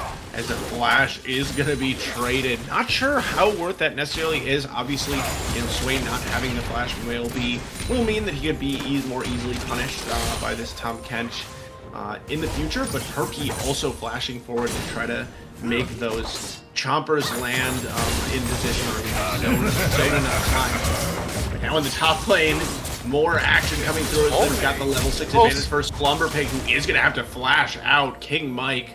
One auto attack away from finishing that one off. He's gonna maybe respect the barrels, but no way. He's not going to respect the barrels. But not gonna get hit either. So almost level 6. Once he gets that level 6 mark, he will get that little boost of mana and HP, as well as, of course, access to the ultimate ability. But not gonna push it any further. Seems to have maybe learned at least some of his lesson from game 1 and will feel content to back off, even though he is down 17 CS in this matchup. But was looking close though, obviously in that 1v1. Yeah, and the wave is this time pushing towards him, so he's not gonna need his TP as much. But with Slumber Pick, with Shin, if he gets this minion wave under, King Mike will miss a decent amount of CS. Kate is top though, and Slumber has no vision, no flash, no ultimate. Might be vulnerable to this gank here. How long until Kate is still far away from 6, so. Yeah, not a huge amount of CC. Just the Aurelia E as far as power CC, so could see the W coming through here from Gangplank. The Slumber Pig knows something is up. It is going to be the flash landing, and now the ultimate will be dropped from Aurelia. Slumber Pig inevitably going to go down. Kill going to King Mike. And in the first game, Sultan, you talked about how... Oh, never mind, I'm not going to have time to say that actually, because Alanin is going to be in trouble again. We've said that quite a few times, but we'll end up running it out. In the first game, Sultan, you talked about how eventually this Gangplank will get run down the side lane. So, I feel like with this lead that was built up early for Slumber Pig, it's just sort of King Mike having a lot more patience than in the previous game, understanding that, understanding his own counter pick. And that it's not about dominating necessarily the early game, but it can be about biding your time until you take that turret, get an item, and can just, get into the GP's face. Yeah, he also, has been doing a better job of, keeping vision in the river. So not being able to, not putting himself in a position where it is easy ganks for TP Gaushu is also big. The Tarek hasn't had the success that he was able to find in game 1. Down CS, down KP. Yes, once these big team fights start, it's going to be more important for this Tarek, but this time, there are disengage options for the side of KFC. They don't need to hard commit to these team fights. They can use the Azir to peel off. They have Jinx. Azir, as I said, just poking from range, and unless this Senna and Swain get stronger, this Jinx Azir will be much favored in those ranged trades. So until Moonstone can create some leads or at least stabilize their bot lane, they are just in favor. And definitely, 1.5k gold lead for 9 minutes in for the Wicked Zingers. Definitely not going to be complaining about that one. But we have seen a bit of this story before from Moonstone Gaming. They fell a little bit behind overall in at least the second game, and were able to recover. The Slumber Pig is going to be waiting here in the bush, trying to make some kind of barrel combination. And you reference how the Tarek has not found as much success with keeping capture in this game, but in the bot lane is going to be all for love, caught up by those chompers, trying to get as much damage onto Perky as he can, and it's a lot. Also just healing up so much here, running around in circles. 2v3, but finally is going to go low, and it's Perky from downtown with the rocket, finishing it off. But you know, it looked really cool at the very least from no attack there while it was happening. That Swain just staying alive for so long in that fight. Yeah, Demonic Ascension plus Conquer heals up a lot of damage. Plus Lennon also helping with his own healing from Piercing Darkness. But how long? Because like the Ignite was not there, no healing card being bought from this side of Wingers for now. So obviously the Swain is going to heal more, but once we go deeper into this game and heal cut will be bought or the Ignite will be available, those things will be less effective. Uh-oh.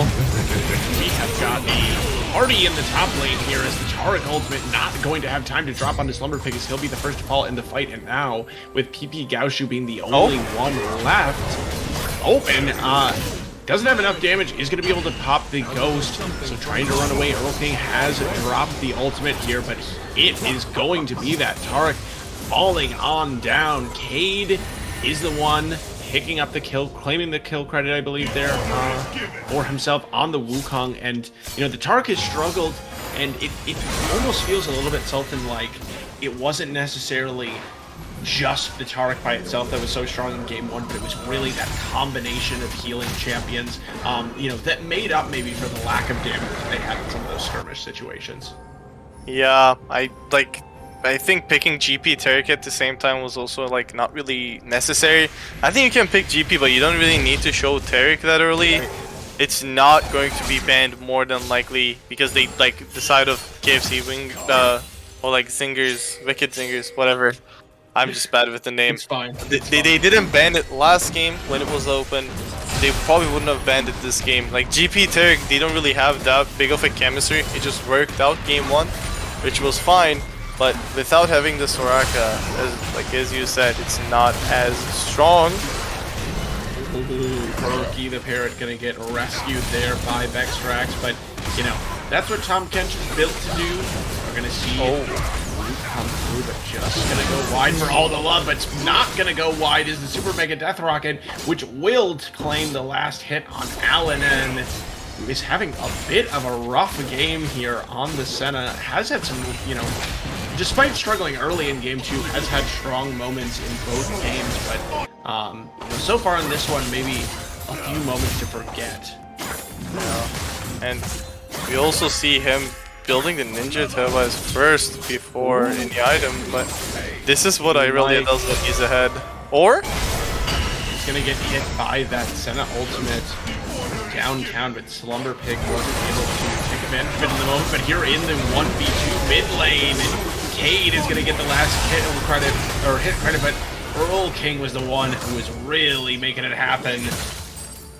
Just not feeling afraid to, you know, fight into two members there, as it is going to be Gaoshu and Ovo falling down, and that's kind of the problem here. We start to see with this Taric as he falls behind. If you do not die to the burst damage from, you know, not Taric and whoever else is there when he does get that first stun off, you know, that Taric is just basically kind of a minion to heal off of for the most part. Yep, and again, just most of these champions from Moonstone, they don't like playing from behind too much. Uh-oh. Okay, another thing will come now. Or? Oh, you know he's gonna go for it. He's out of mana. He's gonna flash out. As I had observed, he was very, very low on mana. So that will be flash for nothing. Burn here from Slumber Pig does buy him a little bit of breathing room, but not for long as Cade is going to make his way. But we're looking at the bot lane right now because Perky the Parrot firing out that Super Mega Death Rocket does not find its mark. Allen going to go solo, flash forward for Perky, who does not pick up the last hit on the kill, and Allen somehow staying alive, and now Alberlov wants to get something off, and it's no attack, saving the day, flashing forward. He's taking control of this bot lane. He doesn't care how bad his ADC's playing, because he's got his back. Yeah, it's just getting too greedy. Like, you already have 3 kills, you almost have the first turret. There's not really a need for you to go for that, like, that overextended of a play. Just play it safe, next wave comes in, you finish your call, you get the first turret. Instead, really good play from Noah Talk, all for love. Just picks up the shutdowns, and really important, like when all of his team is losing all around the map, if this Swain is strong, that gives them a way to win these team fights. This Swain is one champion that is probably the hardest to deal with for the side of Moonstone. Here's Slumber Pig. He's going to have the power of that turret ultimate this time, but they are going to be outnumbered for now. Here comes Alanen, though. We're going to see the Streamer Shuffle coming through on just PP Gaucho, who is Tark, so he's able to stay alive. And Ovo has managed to join the party as well. Earl King going to be falling. Ovo Spirit Rush forward. Does not have the charm available, it looks like. Again, should have it in a moment, though. Has another Spirit Rush, but it is going to go wide. We'll see if they're able to take down this turret. They don't have the, they don't have the objective bounties available. And Cade is going to dodge some of that damage. Doesn't look like they'll be able to take it down with this, few of minions. But they are going to stick around. They don't have the Cosmic Radiance. They don't have the Spirit Rush. They have no ultimates other than the Dawning Shadows. So it's going to be really hard for them to really pull off that dive. But they will push back Cade and King Mike. During this time, though, Perky has got the first turret bot side. He is farming the bot side jungle of Moonstone Gaming, and this Jinx is basically just being funneled at this point. A lot of gold.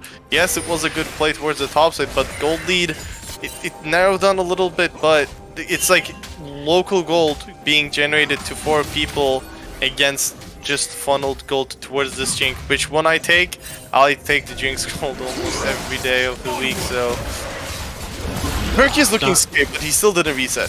Let's at that as well. Yeah, he is holding on to, it looks like 2,200 gold. At the moment, clearly very substantial. Has not completed his mythic yet, but will be able to do that. And quite a bit more after he does choose to go back here, but not quite yet. Looking at the objective timers, it is 1 minute and 28 seconds to the dragon, so probably just trying to, sort of maximize what he can take off of the map until then. But Cade has arrived into the top lane. He is packing this Rift Herald, so they're not going to drop it now because the turret's going to fall either way. And I will be interested to see how Cade chooses to use this one. Yeah. A bit of fighting here in this mid lane, but nothing too much. I think probably both teams not wanting to commit to anything too heavily before this dragon. Yeah, and with King Mike also finishing the Borg in the side lane, it's going to be just really hard for Slumber to really contest him or like walk up when the wave is not pushing into him. Luckily, right now, King Mike did push the wave, so he's not under risk. But when it's like in the middle of the lane wave state, he is always under the threat of just being run down by the Bork Irelia that has the ultimate. King Mike did rotate to mid lane, will clear mid wave, and try to play with that. They do have Herald. They can just place down the Herald mid and force Moonstone to answer mid, or they just take 2 turrets really fast with that Jinx. You see Slumber Pig running down here, did not have the teleport available, so early running. And I was wondering if this is the way that they would use it. They are going to drop the Rift Herald into this mid lane. Will it be able to charge though? Are going to get at least one hit onto it, but it is going to be able to at least grab that charge. Won't quite take down the turret, so a nice bit of mitigation there from Moonstone. But all in all, it is going to be the dragon just given over to KFC Wicked Zingers, and the blue side has just been absolutely dominant with these dragons. Games 1 through 3. I don't believe a single dragon has been picked up by the red side so far in this series. So really, that's the only difference. Oh, but now Perky the Parrot is going to be rooted up. That mid lane turret really low, and so KFC Wicked Zingers would love to take that one down for the amount of map control that it does provide. But at the same time, it doesn't look like Moonstone is too eager to give it up either. Yeah, because if they give this one up, then the vision line of Zingers will be forced way higher. Zingers, right? I mean, if they even for a fast food restaurant menu item, I can't really, I don't really know that people will always pronounce it right. I'm just going to be honest. I feel like that's cultural sensitive or anything. But here we're going to see a fight breaking out here. The Tarkle is going to buy them some time for now, but King Mike has arrived with the teleport. Nobody going to go down, but Health bars are maybe looking a little bit lower on the side of Moonstone Gaming. We do have the Azir turret that has been dropped in the mid lane, so that would allow them to continue the siege if they want. They could also opt to move up to an objective, but it is a little bit early for the Baron. And instead, they are going to set their eyes on some kills as Ovo does have to flash out, but now going to be able to survive as Kate doesn't have the damage to make it happen. Gaoshu wants to continue pushing the issue here. We do see Vexrax in the area as well. He would be able to just escort him out. So vision going to be gained here on the Baron by Moonstone. They'll at least have some knowledge about what's going on in that area. Yeah, and the fight in the mid lane was looking scary for Moonstone because Swain was out of mana. It would have been probably a disaster if they really went for the fight because Swain would be basically useless. But they were able to just go back 5k gold deficit. Yes, but I think with the scaling options that they have, the Senna, if scales for long enough, it is really strong. But it is going for the Bork build. I just don't know how good it is. I've personally never seen a Bork build on Senna. So, hey, I mean, it'll be interesting. The Rune King, I think you could build it on pretty much any champion in the game and it would at least be decent. So, you never know. He is running the lethal tempo as well, so probably just looking for a high DPS build, but I'm just not sure if it's needed. I feel like just the Eclipse, the Umbral Glaive build, where you just do a lot of damage with your lethality is good. Right. Oh my! Here, look at that. That is what King Mike was picturing in his mind both of the times that he pictured this Aurelia. And it finally comes into fruition. Alanin coming through with the Senna ultimate, and it doesn't even matter because King Mike is running the game here now in the side lane. 0-3-0 for Slumber Pig, who has been, up to this point, extremely dominant in this series. And it's not that he's had necessarily a bad game, but King Mike finally sort of, I guess, I don't know, focusing in, getting in the zone, and getting some work done. Yep. And Shield Bow also completed for him. Runan's completed for Perky for a few minutes now. And just the 2-item power spikes are coming in really early for the carries of Wicked Zingers. I got it right that time. You also see the Imperial Mandate build for All for Love. It does bring a lot of damage with Rylai's, but it also requires someone on your team to be strong as well. It will add more damage potential to Elenin, since if you proc Imperial Mandate procs, you're gonna deal way more damage than you should be doing. We saw it as with Lucian Nami before this. So team fights are definitely winnable for the side of Moonstone, but they just gotta fight for this Ocean Dragon. Like, if this Ocean Soul goes over to Wicked Zingers, how are you just going to deal with this Wukong and Irelia with this perma healing in the front line? So, just a really crucial team fight coming in 40 seconds. Really important around this Soul. We have seen fights decide games around this Soul earlier on in this series. For the other side, yep, history could repeat itself again here, as for now it looks like there's maybe some wave control being picked up by Moonstone Gaming, as they also have to clear out some vision here in the river. But when it comes up, both teams will have some position. They're just kind of both jockeying here. We'll see who kind of wants to pull the trigger. King Mike, though, he's in the top lane. He does have that teleport option, but could keep split pushing as well. They're going to pull the trigger here with the gangplank, though. Barrel is going to land, and we're looking at All for Love, who's fairly low on mana here, but does have the ultimate pop in. Perky the Parrot on the other side, though. Look at him in the back line. Nobody has a hope, a prayer, or a dream of getting onto this Jinx. Not to mention everybody else on the team. And that is going to be a 5-0. It is going to be an Ocean Soul. It is likely going to be a Baron as well. And we're actually going to see...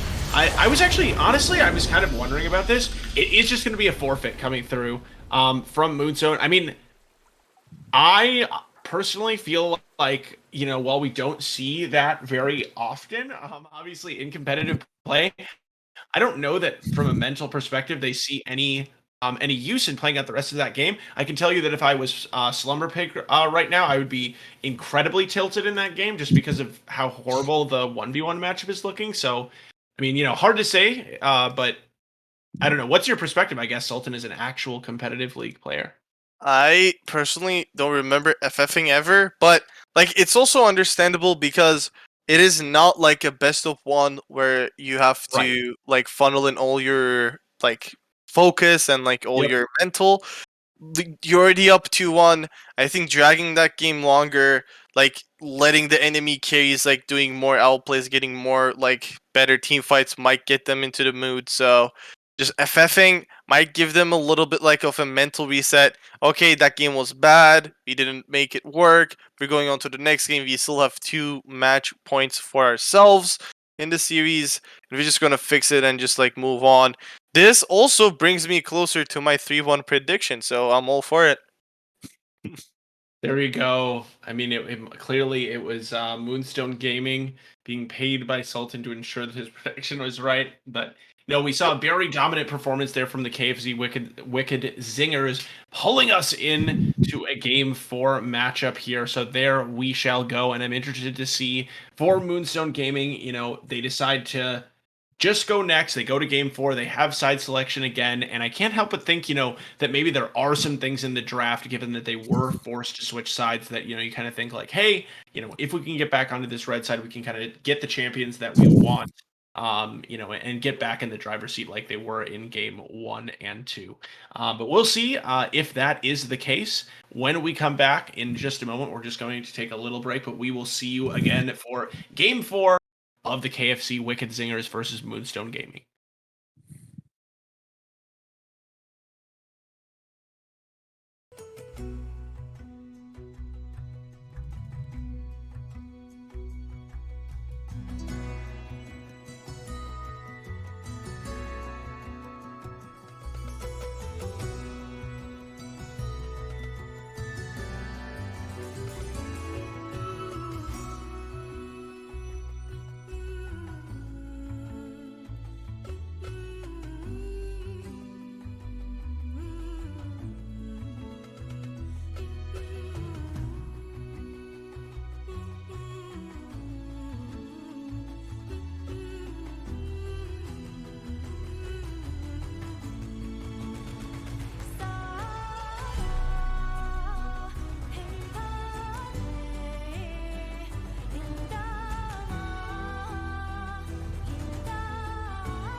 And just when you thought that the KFC Wicked Zingers were done, they were not. They came back and they crushed it in game 3. And this time, it is Moonstone Gaming opting to go back over onto the blue side, which is interesting, given that their only loss did occur on the blue side last game, Sultan. So, do you think that it'll be champion select adjustments here or more in-game focus from Moonstone Gaming to try to resolve what occurred in the last one? I think just not picking GP blind is good. Like, I feel like even Taric Jungle makes sense. It's just the blind GP really is normally favored in that matchup. Yes, we saw Slumber Pig get ahead in that matchup, but even then, like at 2 items, Irelia was like almost solo killing him, although like Slumber Pig was like 3.5. So it is favored for Irelia. It's just King might played it really bad. EM1 just made a few mistakes. When you don't do those mistakes, obviously Irelia is just more favored once the Bork is completed. I think they just need to respect that. Just don't blind pick the GP. You can leave it for B4, B4, B5 because most teams tend to just leave that counter pick to the mid laner sometimes. We'll see. The Karma picked up this time. It was I think banned second phase. Now this time they will have the Karma to themselves. They can play it mid again. ADC if the Senna is not picked away here, or the support. It's just much better than just like committing to Senna Swain. Senna didn't really work that well for them, but Wicked Zingers will try to make it work. Yeah, and with the Wukong picked up here, you can't help but think that it could, at least it could be a flex of the Wukong, Senna Wukong. Certainly something we've seen in the past. I feel like not maybe as much, recently. I feel like that was more of an earlier on thing with Senna, but it is an option. Cade did pick up the Senna or rather the Wukong, excuse me, in the last draft so wouldn't be surprised to see him repeat it again. But Jinx has been a pretty important pick in this series, and Moonstone will snap that one up. They don't want to let Perky the Parrot have access to it again this time. Yeah, just good pick away. I think Jinx is just it got nerfed, it got buffed, but eventually the champion is probably one of the best hyper carries in the game, whatever happens. Just that getting excited once you get that first kill, just like keep it getting reset to the team fight is just super strong. We see the Maokai as well. I think this is just a much easier team comp for them to execute the game 2 team comp they had, where they just have the Jinx. Did they have the Jinx? I think they did. You just have the Jinx. You have a lot of peel for the Jinx. All you need for your team to do is just make sure the Jinx is not going down too hard in the lane, and you're just basically fine. Once the team fights start, Jinx is going to show up either way. We see the Gangplank ban. Irelia was not banned, so I'm not sure about that ban, but Yeah. yeah. I mean, it may be KFC probably, or possibly at the very least, not wanting to use their counter pick on top lane, so maybe just trying to get rid of that Gangplank option for another blind pick. Excuse me, I'm clearly fascinated by this series based on my yawning. No, I mean, no, it is pretty interesting here with the Tom Kench being picked up. Thinking about the bot lane, Tom Kench could go to the top lane. It is possible, but I feel like generally speaking, we would expect the Senna Tom Kench to be bot. Which I think does bode well for the Jinx to some extent, since you definitely tend to think of Senna Tom Kench as fairly passive, but that is not the way that we saw the Tom Kench piloted by Vexrax in Game 2, so we'll have to wait and see, and it is going to be the mid lane counter pick presumably here, as Camille will be the selection for the top lane for King Mike. That's what he feels comfortable blinding in this situation. And Camille is just a good pick here, knowing that last time Moonstone played their team comp, they just played on the Jinx mainly, right? So this time, Camille will be able to at least provide some sort of pressure for that Jinx. So, my take on this is that this is a top lane Kane. I Okay. want to predict. Yeah, I still don't think Slumber Pig plays Maokai, and Maokai did get played by Mr. PP Gaushu this series. So All right, well, there you Oh, go. I mean, so I was actually just maybe gonna it is float jungle. the Maokai support angle, but clearly I feel like that was murdered there, unless it's Janna top, which I feel like is Oh, unlikely. But maybe. If it didn't get nerfed, I would assume this like Janna top lane with Smite, and then like yeah, Maokai bot lane with Karma mid, like two enchanters running around with Kayn all around the map. They're going for something Eh, spicy again, but just Camille Galio. Like, how are you gonna defend that Jinx? Just going to be pretty hard. yeah. One thing, Janna is actually a really good answer to Camille in the sense that after the Hextech ultimatum comes through, Janna can actually use Monsoon, like getting back into the Hextech ultimatum, Monsooning Camille out of the ultimatum so that Jinx can move out. I think that would be probably the only way that Jinx can survive, especially when there's a Galio, there's a Wukong, there's a Tahm Kench that can jump on top of him. It is going to come down to execution, but again, KFC is just like much easier team comp to execute.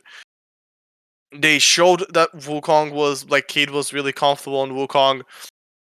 We saw King Mike just really just playing better when he's on these like split push champions instead of the Silas. I really popped off last game. Camille, if she gets ahead, even more dominant in the silent, especially after the Divine Thunder comes through. So Moonstone really low damage, but a lot of like survivability in this team comp. They need this Jinx to get ahead. So I don't know how they're gonna play through. How I don't know how they're gonna get the Senna TK bot lane behind, but they need to do something. But onus will be on them in the early game, and I mean, I think that what that means for me is it's gonna largely depend on PP Gauchu, who will looks like again they could trade, but we haven't seen that so far this series. So it is pretty much confirmed that Kane will be going into the top lane with the Maokai headed into the jungle. So it is going to be about that pathing from the Maokai and those early ganks, which he certainly is capable of, especially with that if he chooses to do that Ghost route again is.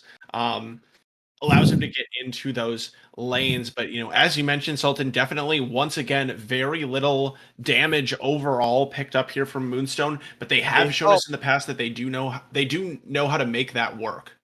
No, and I'm also like Kane top can work really well, especially like the biggest thing about Kane is that he wants to get transformation as early as possible, and like sometimes in jungle, if you don't have a really good matchup, it might like you might have to int to get those souls sometimes. Here in the side lane, he can actually, if he's running the conquer, he can constantly fight Camille if he plays it right, if he doesn't overextend, if he takes his fight smart, he will be able to farm these Rost souls pretty fast. Once the Rost comes through, I think it's really huge for the Moonstones team comp. They have two enchanters. Rost with that would be menacing. Just the amount of healing, the CC that he brings with the W, and then just overall healing and damage, I think it would be really important. It would at least take some attention away from Elenin so that he can create some space for this Jinx to carry these team fights. If not, he is going to be the one carrying the team fight as he can be the one to carry the team fights as well. So I haven't seen this. Like I'm just seeing a lot of things that I haven't seen or casted in comp. I have never seen a Kane top. I've never seen Maokai jungle before this series. So Moonstone really bringing out those spicy picks.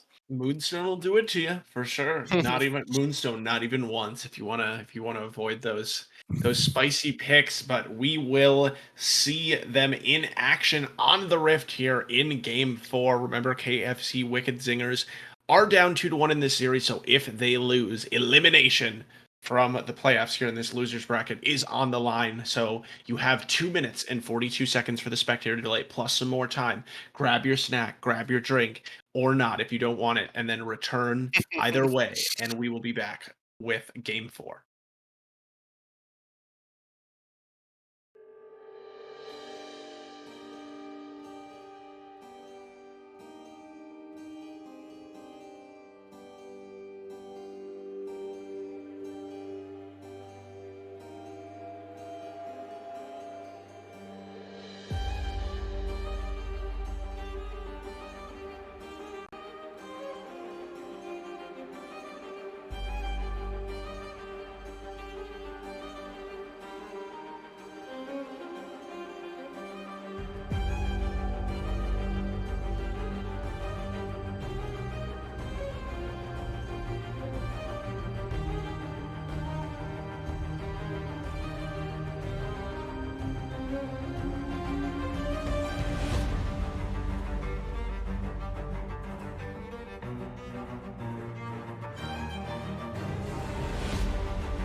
And hello, we are back for Game 4 in this playoff matchup between Moonstone Gaming and the KFC Wicked Zingers.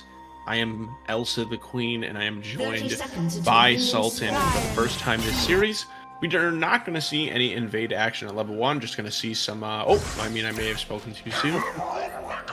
At the beginning, we're just going to see the 5-point spread there, but maybe we'll see a late invade or something coming through.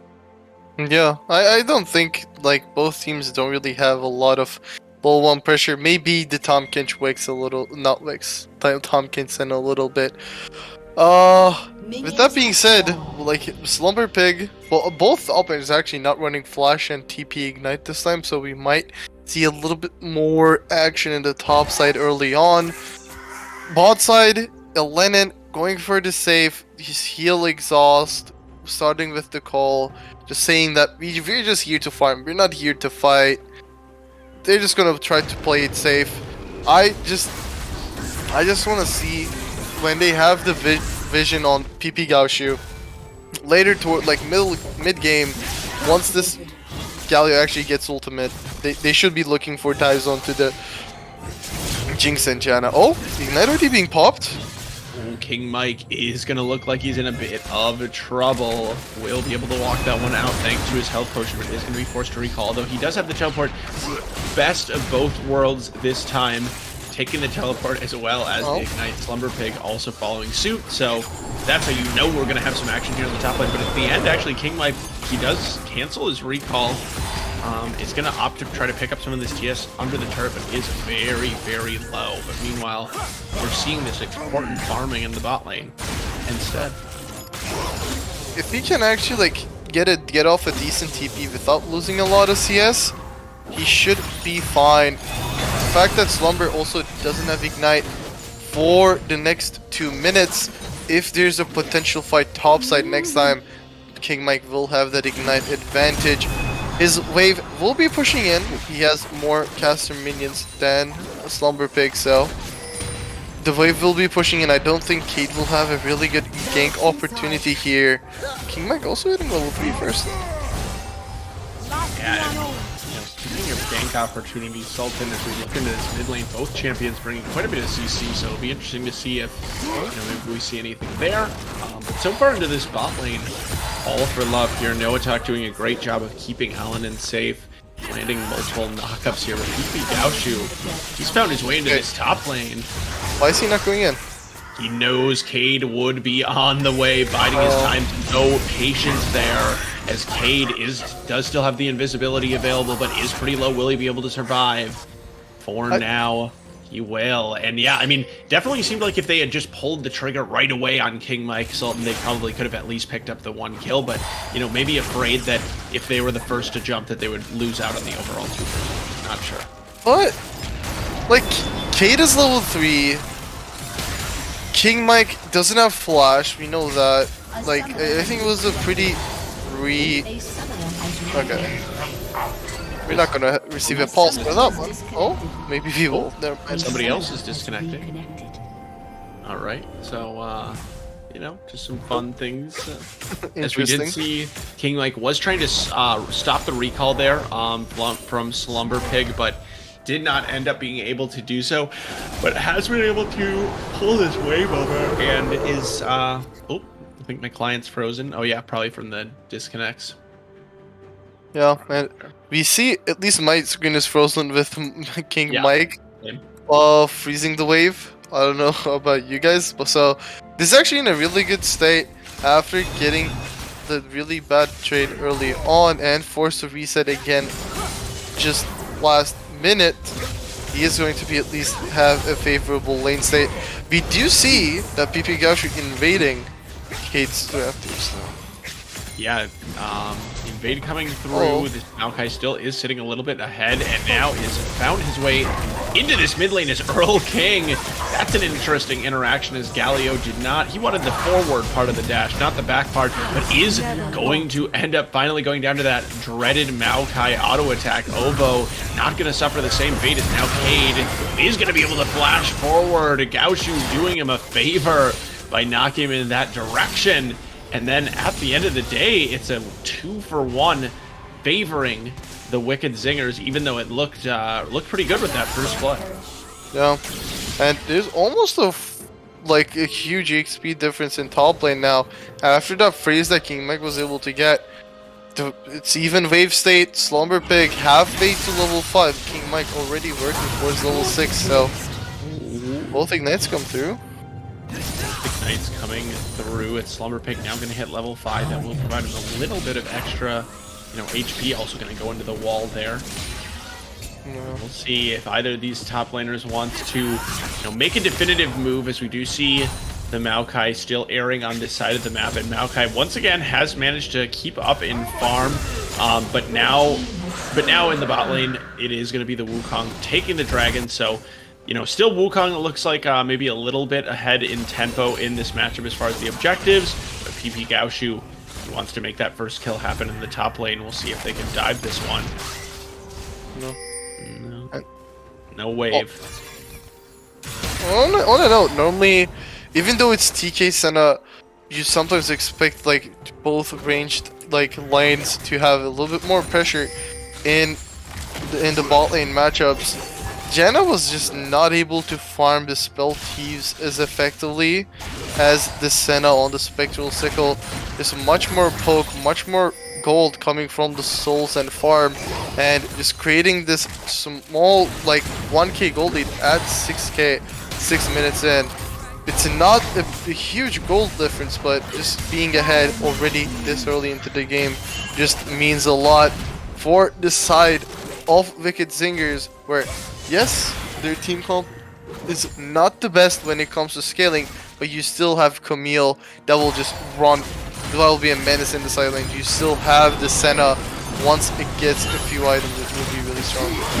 When here's All for Love going to be knocked up and caught out. He does have the flash to be able to get away. Doesn't quite have the ultimate yet, though, as Alanen is going to be on the backside, firing out those rockets the entire time. So Perky the Parrot is going to get pretty low. We'll be able to recoup a little bit of health with the wave and using his Q, but now here in the top lane, we're going to get another 2v2 as PP Gaoshu has arrived yet again. King Mike going to be the target. He is going to fall low, and now the ultimate will be dropped from Kane. Surely he will be able to finish it, but no! A beautiful stun from King Mike, who now finally will be auto-attacked down to death, but Earl King has made it a 2v3 as he makes his way in. Cade going to be taken down on the backside by the Kane, who has now picked up the double kill, and he's going low, but Ovo has arrived. Looks like she wants to make something happen onto this Galio, but Slumber Pig says, I am good. Don't want to push their luck anymore, and they will make their way out. So really big there for Slumber Pig on this Kane, and I'm having a little bit of flashback salt into game 2 just because, totally different champion, Graves versus Kane, but both heal a lot, and that's something that could potentially happen again this game. Yeah, I think the big difference this game is, yes, 2 kills being picked up for Slumber is huge, but I think that game it was more the EXP difference that kind of pushed King Mike to not be able to fight. Also, the CS gold was way bigger than a single gold difference. We see it here, Yeah, and Camille also, not that Silas does not also scale, but Camille's scaling very, very strong with PP Gaoshu. Nice counter engage here after Perky and Vexrax got a little too rowdy there in the bot lane. Nice flash away from Vexrax. He's buying a little bit of time, but Alanen, you can only imagine it. One more auto! Oh! And it will be Gaoshu picking up the kill. Will it be the counter kill? No. It is going to be the nice healing coming through from a no attack on the Janna. Easy walking it out. They definitely, seem like they kept their calm that entire time. And this is going to be a huge wave, though, crashing down onto this turret. Not going to be picked up. I mean, look at that. That's 15 minions almost. So not only the turret plating going on, but also the denial of gold. Perky. So low, but PP cannot get over the wall. Also looking pretty low at under half HP, but should be able to run it out here. Alanen trying to give the assist to the choppers, but good Howling Gale. Not quite able to connect on that engage. Looked a little bit weird on my screen there. Not exactly sure what happened, but While we were watching bot, King Mike did actually get to dive Slumber Pig there, and like we're in a wave state. Like, yeah, this is where it's problematic for Kane without the transformation. Once he gets Rast, it is fine, which I assume, yes, the Darken is ready. He's gonna get his transformation, and the problem is that Kane, yes, as a champion, as the basic Kane, it's not the worst, but like the champion, there's a reason why there's transformations. The champion really just gets outscaled with how his abilities scale into mid game, and you want that transformation as early as possible. Now these trades against King Mike should be more beneficial, but he's actually around bot, and I don't think this is good. He's already down almost close to 30 CS, and this wave is not pushing back to him, so these are just CS and EXP that is lost for him. King Mike getting close to level 9, Slumber just early into his level 7, doesn't have TP. This is a lot of resources spent from top lane just to get this dragon. Yeah, hot sacrifices. Will it be worth it in the end? Twice? Oh, they're gonna force it to look quick. And it looks Lennon. His speed is going to jump onto the back of his Allen, and will be zeroed out early on. There is that Jinx, which is so much damage from this team comp, and now they're going to continue their assault forward with the engage. Earl King coming over the top, but it doesn't even matter, and Slumber Pig finds himself in the middle of 4 members, and even though things were looking up for a little bit for the Kane, he is now 43 CS. Behind his opponent here in King Mike, and is going to be suffering in this lane for quite some time. Yeah, like they do get the dragon, they lose the fight, they're just gonna lose the first third here as well. And actually, really good itemization awareness from Perky. He realized, what does the enemy team have? A lot of shields from Karma and Jenna. Goes Serpent's Fang, first item.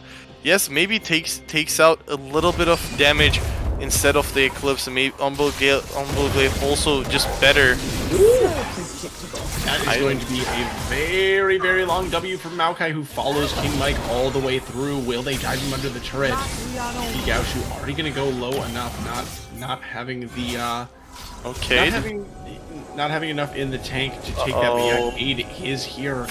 Spotted on the back line. PP Gaushu gets taken down. Was very, very low. Walking back to his own jungle. He thought it was safe, but he was wrong. And it's a 5k gold lead here at 12 minutes for the KFC Wicked Zingers, as Slumber Pig has gotten the knockup onto Cade. They should just be able to walk it out. So backs against the wall, Wicked Zingers. They took game 3, game 4 here. They do have now a 5.5k gold lead. They have scaling on their side with the Senna. They have the engage between the, Wukong, Galio, and Camille. So it's just about whether or not they can find these fights. Yeah, and there's not a single member on Wicked Zingers that is just behind in gold. Everyone is up close to 1,000 gold on their counterparts. It's just crazy. Like, even this Kane will not be able to play this lane easily. We see it's 3v1 right now. It is going to be the rest just fighting being 3v1. It will be King Mike picking up the kill. Super Mega Death Rocket not going to do much there. King Mike has a pretty healthy HP bar. And who can stop this Camille at this point in the side lane? I really don't know that Moonstone have an answer. And this is just, I think, just overconfidence, I guess cockiness you can call it, from Slumber Pig. Just, yes, there were some mistakes made by King Mike, but like, he's just playing as if he's gonna do the same mistake every time, and he is doing it. Never mind. Well, PP Gaushu with a nice root to start that one off. It did seem like King Mike may have had the ability to, voluntarily walk out of the turret range, but does not opt to do so. Instead, ends up going down. So that is who can take him down in the side lane? Himself. Really, that's the only. That's the I was about to praise him. I was about to praise him, but I guess not. Well, and I mean, he still has had obviously a huge turnaround in this game. Is still going to be really powerful and really useful, but with that said, that is nice gold to be picked up. You know, not like the Maokai is going to be hard carrying the entire game as far as the damage angle, but, you know, every little bit counts. And, you know, as long, I will note too that with the Jinx, you know, even when the gold doesn't go onto the Jinx, any ability to continue stalling this game out will be beneficial for Moonstone, and they will continue to try to do that with this Karma and this Janna, and the way that they can kind of slow down the game. Yeah, and like, gotta say it, like, this Jinx is really far behind of the curve right now, but hopefully, like, she's gonna pick up the Mythic here, if she has enough. Yep, picks up the Kraken. If they can funnel some more gold into this Jinx, maybe get a few of these shutdowns that are on, like, Earl King and Perky, if they can get this Jinx rolling, I really believe they have a chance at this game. But until that happens, it's just going to be just teamfight massacres for Wicked Zingers. The one good news for Moonstone is the fact that they were able to pick up the second dragon, so there will not be a really early soul problem that they would maybe possibly run into. But this Senna is getting scary. This Camille's already scary as it is, so we're gonna see how they kind of play around this. Yep,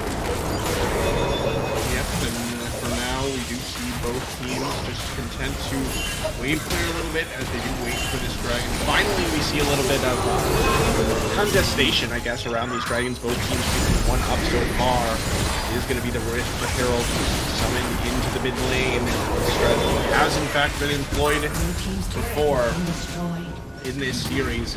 It is going to be the dragons started up by the team with mid lane control, and that's going to be the KFC Wicked Zingers at this point. But Moonstone Gaming, they do want to have something to say about this, possibly. Nope, they're not interested in having a thing to say about it. They're happy to let that one go over, and it will be the second dragon of the game being claimed over from the KFC. No. I don't even know what to say. It's just, I feel like this game would actually be close if not for the second, like, what Moonstone gave just to get that second dragon, right? Like, they made Slumber give up huge waves topside, and then Cade just blew Flash for no reason here, but like, they made Slumber give that huge wave of CS in topside just to get to pick up the dragon and then lose a team fight there. He is now down 2 levels, 40 CS in the side. Divine Thunder Camille is just shredding through him every chance that they skirmish in. This Karma also going the Leandry's build, so not this support focus, but instead the AEP focused Karma. They just need a lot. They need a lot to turn this game around.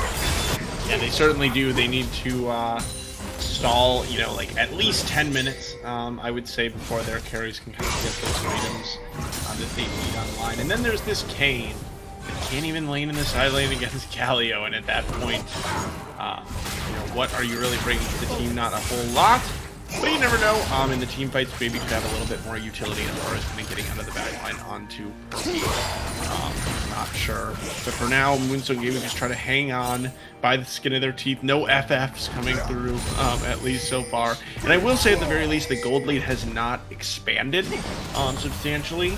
I believe we were at, well, maybe it has expanded maybe a bit. I can't remember. I think it was 5.5. No, it was 5.5. You're right. I thought that was wrong for a second. So I mean, you know, credit there.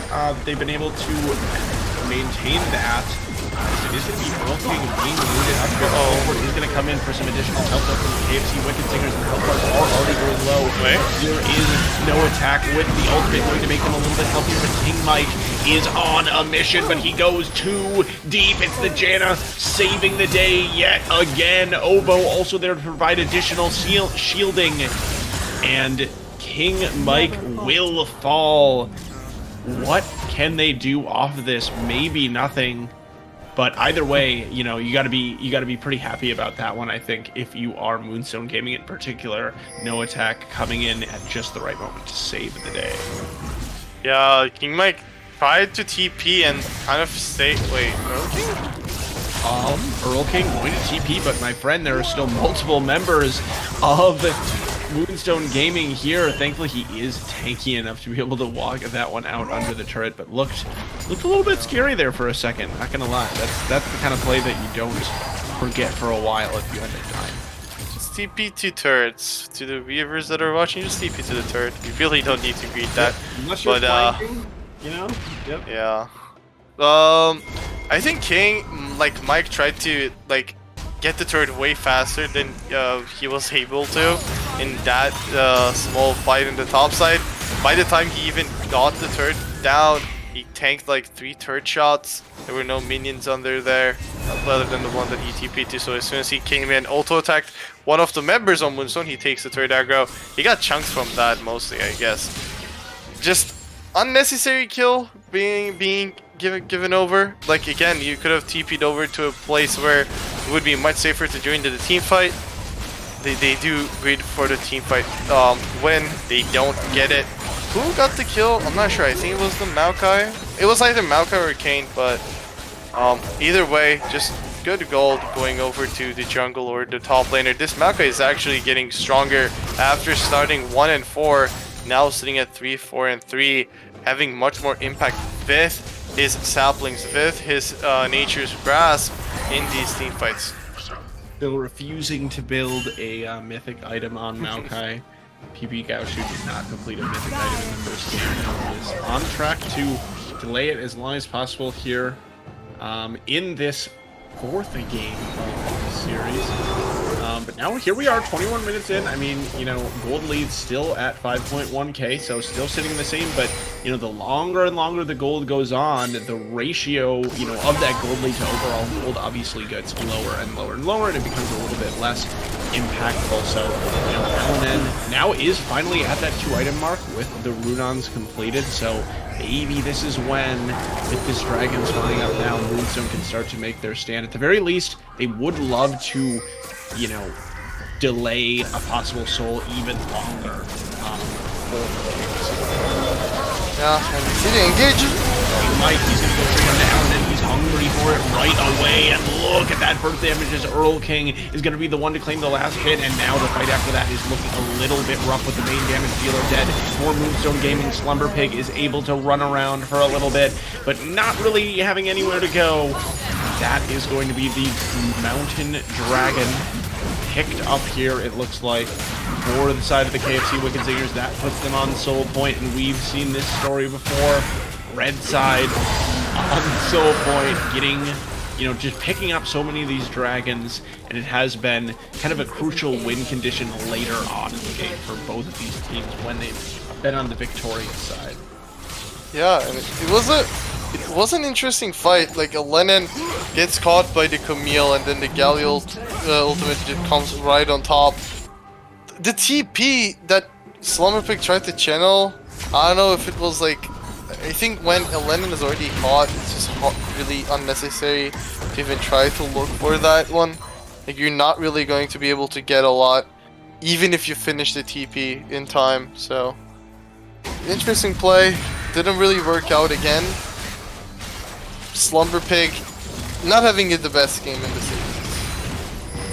No, and I mean, there has been definitely a really substantial, I guess, turnaround in this top lane overall. King Mike still with some, you know, questionable plays here and there in this game, but overall, you know, I mean, you can say he is very much in it in the top lane, if not, you know, kind of hard winning. And again, this Camille does continue to get stronger and stronger and stronger in this side lane. Right now it is Ovo waiting down there, but you can notice how that Karma is just not interested in any way, shape, or form in spending time around the Camille, because in the 1v1, King Mac can take just about anybody right now. Yeah. If not to be honest, I agree with you. This game is getting kind of boring, just getting fights from objective to objective. I swear I just have not slept because I have an infant child. I blame my infant child, not this series. But yeah, I mean, it's a little bit boring, but I mean, like, you know, like we've been saying, that is what Moonstone needs to do. I mean, whether or not it's what they want. Slow down the game. Yeah. So, I mean, allowing, you know, for KFC not necessarily pushing the pace of the game you know, you can't necessarily say it's a huge mistake until they lose, but if they do lose, you know, they're going to be kicking themselves for not pushing the advantage. But they do have the waves pushed up now. Camille is going to be on that inhibitor turret, so that is going to force the hand of Moonstone Gaming here with the mid lane being pushed up as well. Also, I guess, gotta just touch it a little bit. The gold lead did grow a little bit to 8k, so at least we're seeing a little bit, like, yeah, 3k gold lead difference from last time we checked. It is important for them. The important thing is, Elen is actually really high in his EXP. 11 to...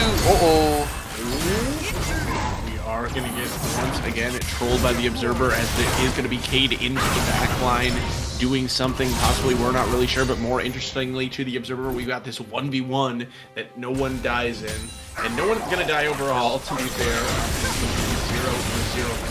Paladin with a low health bar. We do see some movement over towards the Baron, but they're not going to commit towards that one just yet. But Moonstone Gaming, I believe it looks like, yeah, they do have a reward, so they are aware of what's going on there.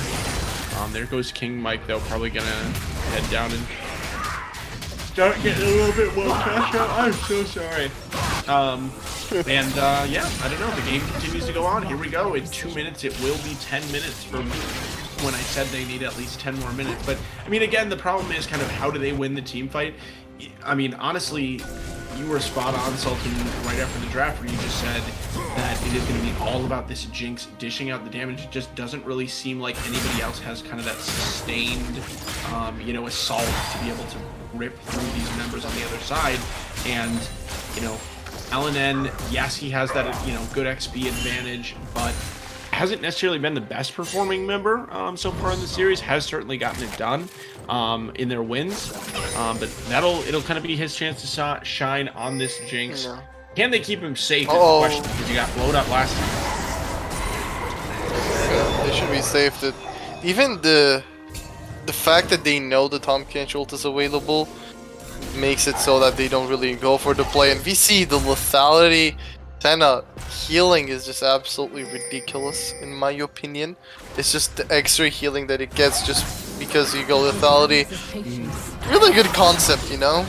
But with that being said, I think the thing about the Jinx is that it can even be 20 minutes from now, that like when Jinx is full build, but if he just keeps getting picked up by this Camille Gallia combo and they cannot keep him alive, it's never going to be enough. Like, it's not about this Jinx being fed, it's about how Moonstone can actually cover this Jinx from the threat of Camille Gallia, because once Camille gets CC'd, it's so easy for Perky to just drop Dawning Shadow on top.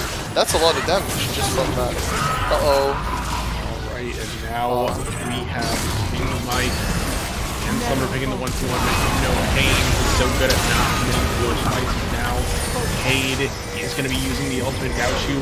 Will be ghosting around. Now it's going to get low. It's going to be a smite fight. Both junglers can possibly get into this.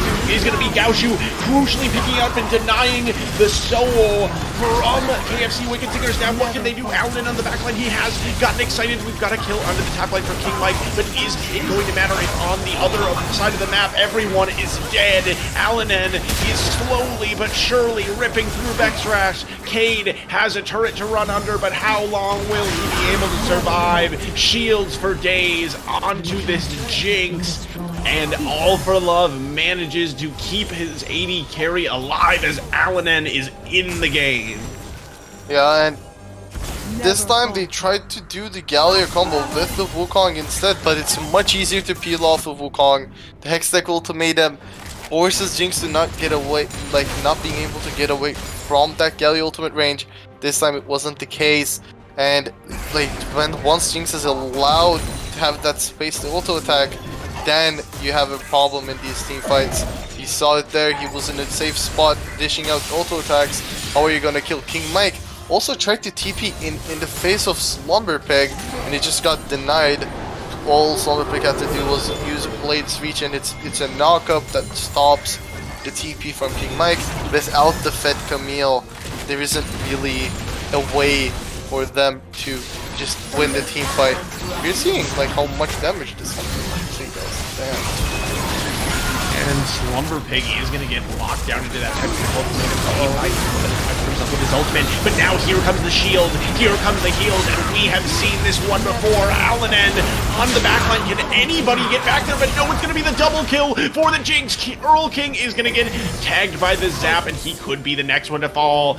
Is going to flash himself over the wall, but now Moonstone Gaming, they got the kills. What prize will they claim based on their hard work? And it is going to be the Baron that will be the target. Slumber Pig has started this one up and Cade down for 23 seconds. It looks like this Baron is going to go over to the side of Moonstone Gaming, and the danger of not pushing the pace, Sultan, but now speaking of pushing the pace, there is going to be TP coming through as Earl King is out of the backline. The objective has been claimed here as the Baron will be spited, and Perky the Parrot is going to be in the wrong position. He's going to be knocked up by Slumber Pig. He is going to be zeroed out and taken down, and from out of nowhere, Moonstone Gaming, they want to go to bed a little bit earlier. They say, hey, you know what, we could beat you in 5, but we prefer to beat you in 4, and they set their minds to that goal.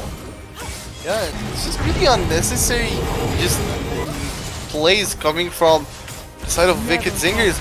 Yep. Why even? Like the dragon fight, it was a fumble, Cade missed the smite, and then got stolen, and then you lost the fight. Mike was not able to TP. Mike used his Hextech ultimatum on the Cade, which, like, why does killing the King even matter to you? It's like he's the weakest member on this team. He's not the problem in these team fights to you. It is this Jinx. Now 2 fights back to back misplays, and this Jinx first fight finished IE, second one finished EGA. They have the Baron. They will be able to get a lot of objectives around the map, and yes, they're still up 3k gold, but most of that gold lead is actually on Vexarax against All for Love. That really doesn't matter. Like, that gold difference in the favor of Comtench, it's nothing. But when you look at the ADCs, Len is actually up 4k gold now. Yeah, I mean, I think, you know, I can't be 100% sure, but something that I think is easy to miss here is, Sultan, you pointed out this, the XP advantage that Alanen has managed to maintain on this Jinx, which is so important. And, you know, I think all for Love, something that's not super measurable, doing a excellent job of funneling the XP, understanding kind of when he and Noatek can leave lane and, you know, not have Alanen die, but also not mix out on too much himself. So, you know, even though, like you said, there is that support deficit, that is not actually, you know, meaningful as far as the outcome of the game, but the, you know, the deficit it creates in other areas is very important.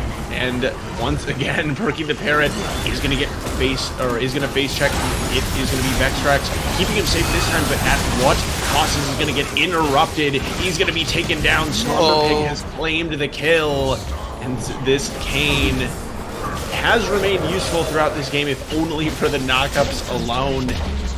With Baron on, it is going to be that middle inner turret taken out by Moonstone Gaming. They will now go over to this Mountain Dragon. They know that, you know, they can't let the soul be taken by the KFC Wicked Zinger. So even though they prefer to continue pushing these turrets down with the Baron, they're going to put themselves on the soul run.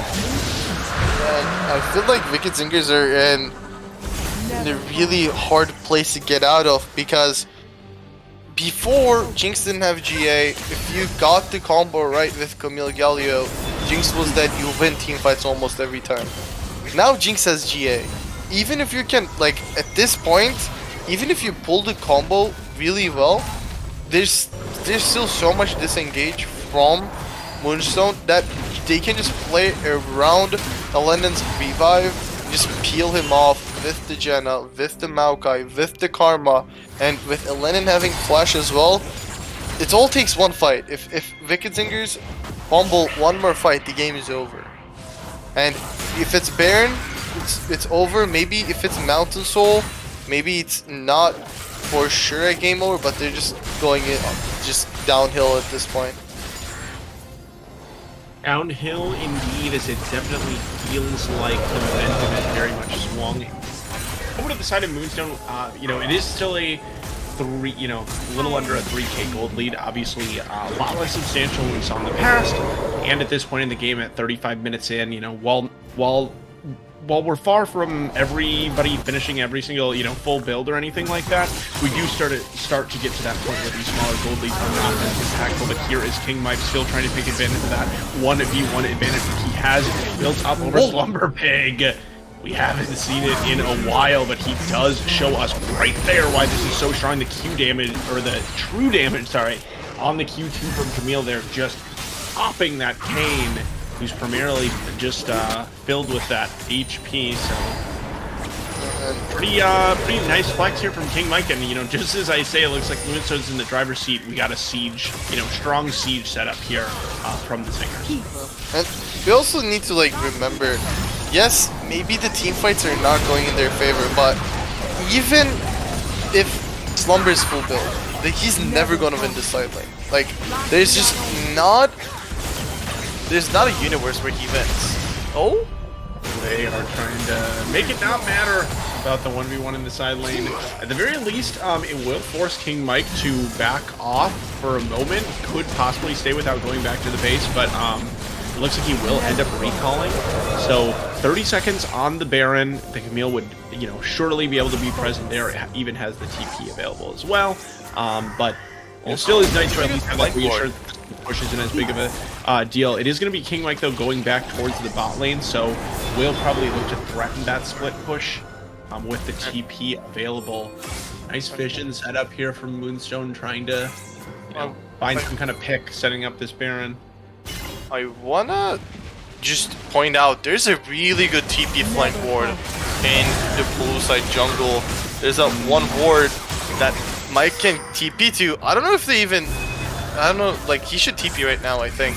And they can look for a TP. They know where that ward is, and he's going to be coming in, but here's Moonstone Gaming. Can they pull the trigger? They're mostly a reactive composition, but here it is, PD Gaoshu trying to get onto the back line here. How long can they keep Alanin alive for? He is going to be knocked up by Vexrax. He's going to go low in the Hextech Ultimatum. The GA doesn't matter, because he's just going to get taken down to the outside of it, and the health bars remaining so high for the KFC Weds Zingers. Ooh, just a second.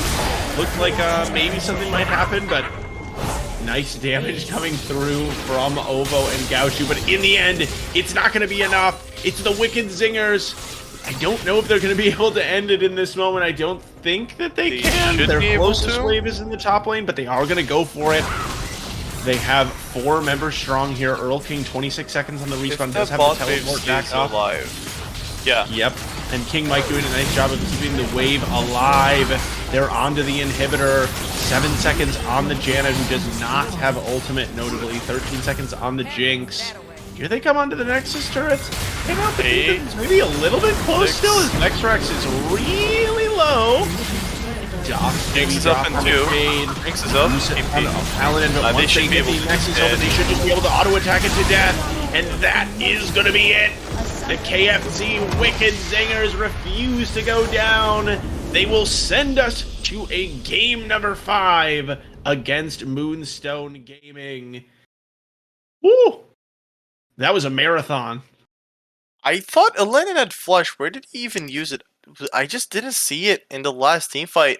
Yeah. Where I don't know if he wasn't able to jump over the wall, or was it just I don't know, but it's just unlucky. They brought it back from a really huge deficit in the game. It's not that easy to come back from that. They were able to find these team fights, which I will say it was a little bit on Wicked Zingers, just fumbling, just bad team fights, just not fighting with the right setups. In the end, they are able to take us to game 5, and the back-to-back series where Moonstone looked like the better team for the first few games, but then just not being able to quite finish it. Either if it's drafting an unnecessarily awkward team comp, or role swaps last week. We're gonna see they tend to just take it way more serious in game 5 and then just roll the enemy team. Well, we will find out if Moonstone Gaming has had enough of their fun in games, or if somebody else is, or if another team is actually better than them. Who knows? We will see. We will be back in a moment though for that draft of the game 5. You do not want to miss it, of course. It's going to be some intense action here. One team will be playing their last game in CCS Platinum. Will it be Moonstone Gaming, or will it be the Kentucky Fried Chicken Wicked Zingers? There's only one place you can find out, and it is here on CCS 2, and we will be back in just a moment.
Hello, everyone, and for the last time tonight, welcome back here. Well, actually, I'm going to welcome you back again, but for the last time, we are going to be welcomed into the draft, specifically here for KFC Wicked Zingers against Moonstone Gaming.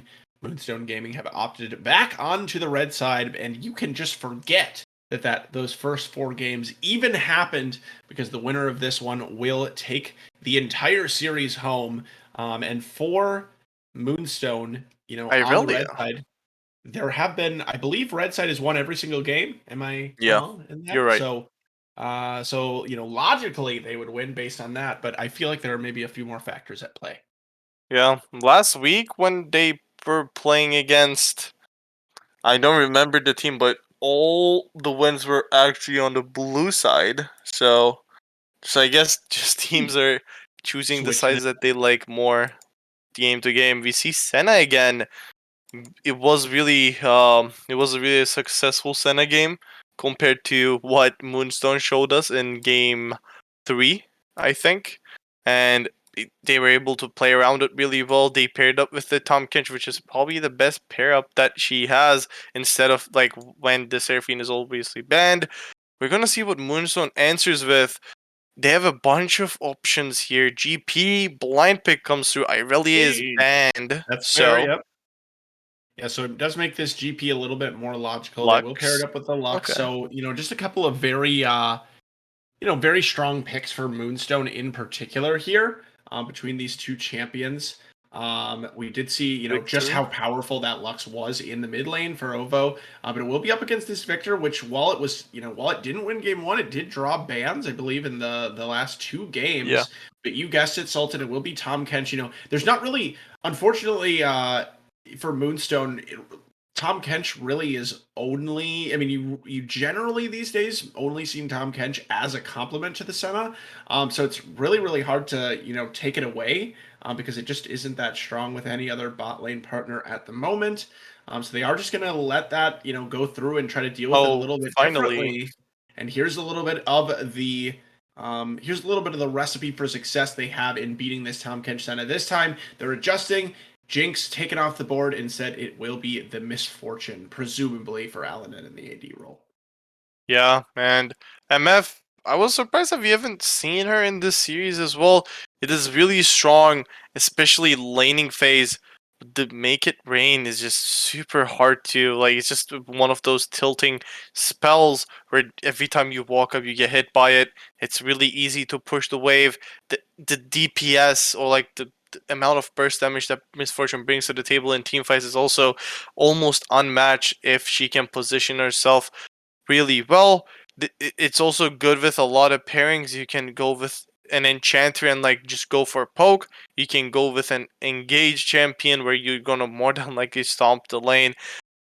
I just wonder what they're gonna just team this misfortune up with. I know there's like some pocket picks for Noah Talk where maybe a rel. Like I know it's Okay. not been a really common pick, but But yeah, especially into a no. Tom Kench, Magnet right? Storm is good, with the Misfortune, though, Yeah. definitely. Also, a Also, Moo is one that we just commonly see pair up with yeah. the Misfortune to varying I degrees of success. But I normally said Rel because, like, especially into Tom Kench, when you pop that gray shield, Rel's Q actually destroys the whole shield.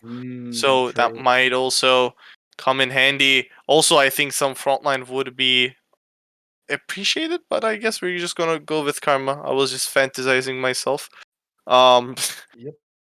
I obviously, mean, Karma is frontline still one of shields. those. Yeah, and again, this can be luck support. That we can see the Karma mid again. We saw it last game where OVO was on that Karma. They didn't do a lot, to be honest, but again, if they pair it up with something else this game in the jungle, maybe they can go for more. I feel like Tarek, Maokai, they have like that surprise element to themselves when you're playing against it first time. Um, Mm-hmm. it's just like you're just kind of shook. You're like, what am I gonna do against this champion? What does it Yep. even do in the jungle? And then once they got used to it, they didn't get caught as much. We see the Camille come through again against the Gangplank this time. I just assumed Gangplank would have much better laning phase than Kane did into the Camille. Uh, I'm just waiting for what Moonstone will go for. Maokai doesn't look too bad. I would personally want to see something like maybe J4, maybe Udyr even, where he can be like J4, really good engage, has chemistry with Misfortune, lockdown on Senna. We see the Viego. Okay. He wants to play the All carry, right. I guess. Just a huge jump from Maokai Tarek to Viego, but yeah.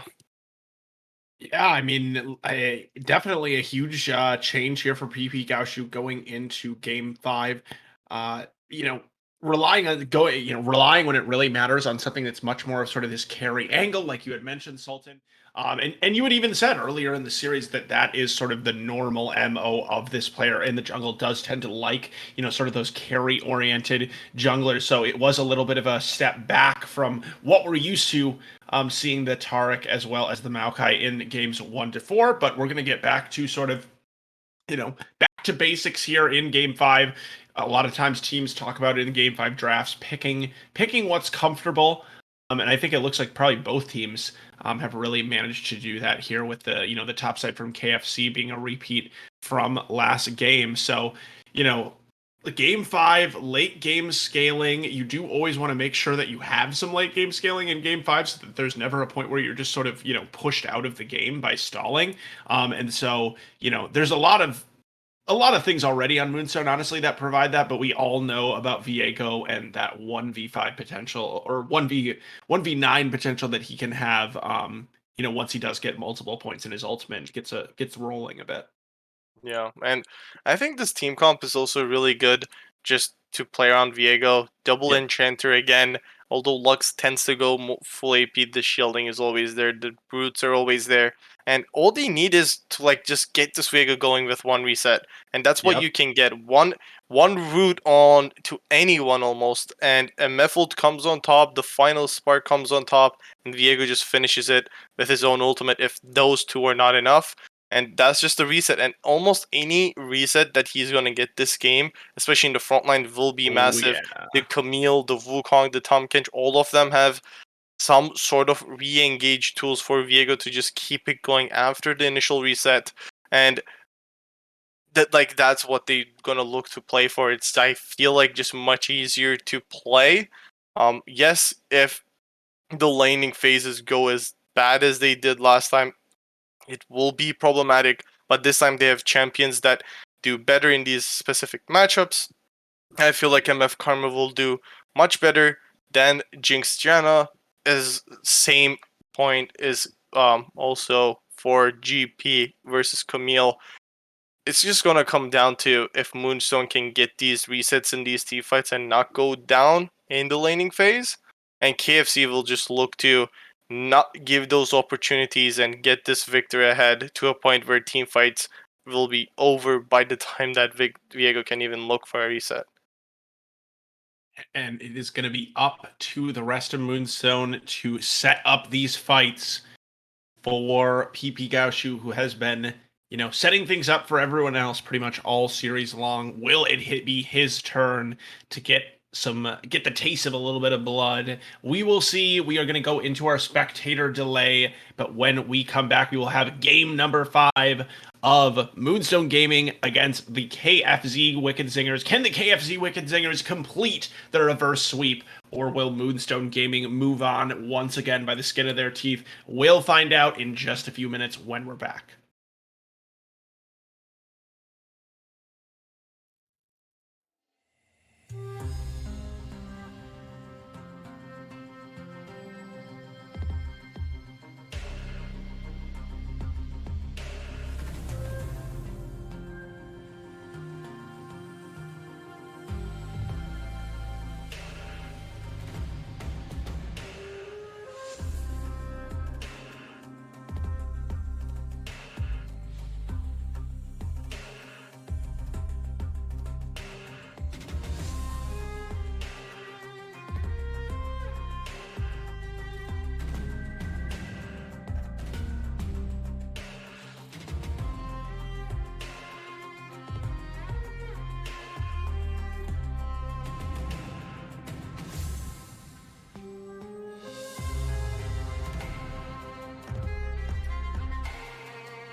Welcome We to are Summer's on to the Rift. rift here for game number 5 of the losers bracket, round 3. 30 I seconds until believe minions we are spawn. on right now.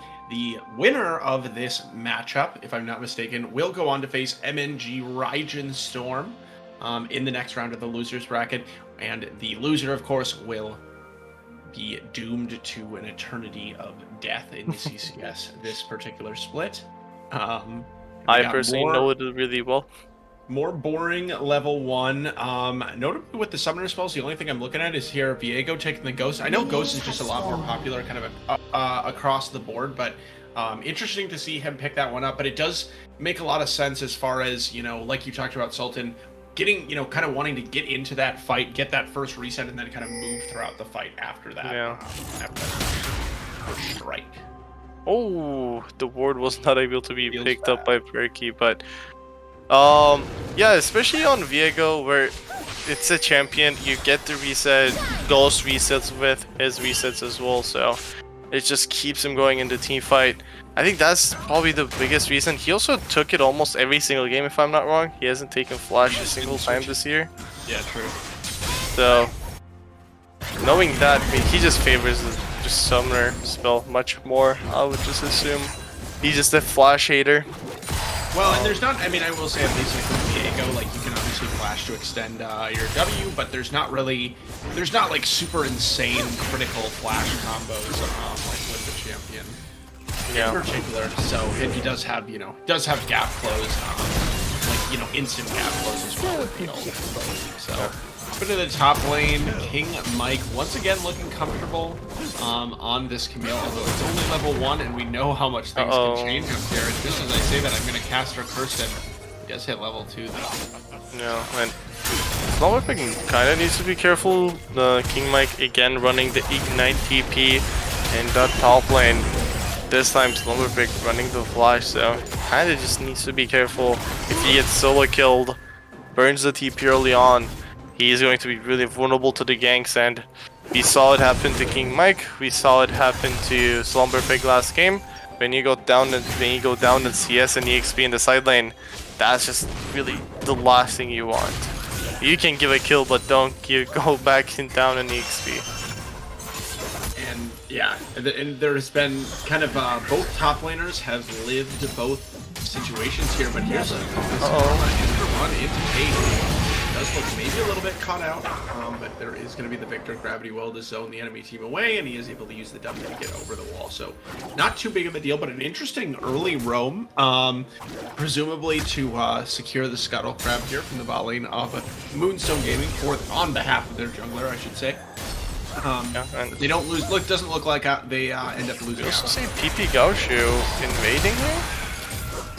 Yeah, he is. Looks like has found Cade in the jungle at the red buff. Red buff still has not been taken there, so neither jungler ends up actually picking it up. They both still do have smite available, and it looks like PP Gaoshu will be okay moving on to the other side, going to pick up the double scuttle instead, and does manage to slow down Cade's clear there. So fairly aggressive moves, some pretty creative pathing, I would say, early on here from Gaoshu. Mike? A pretty impressive clear.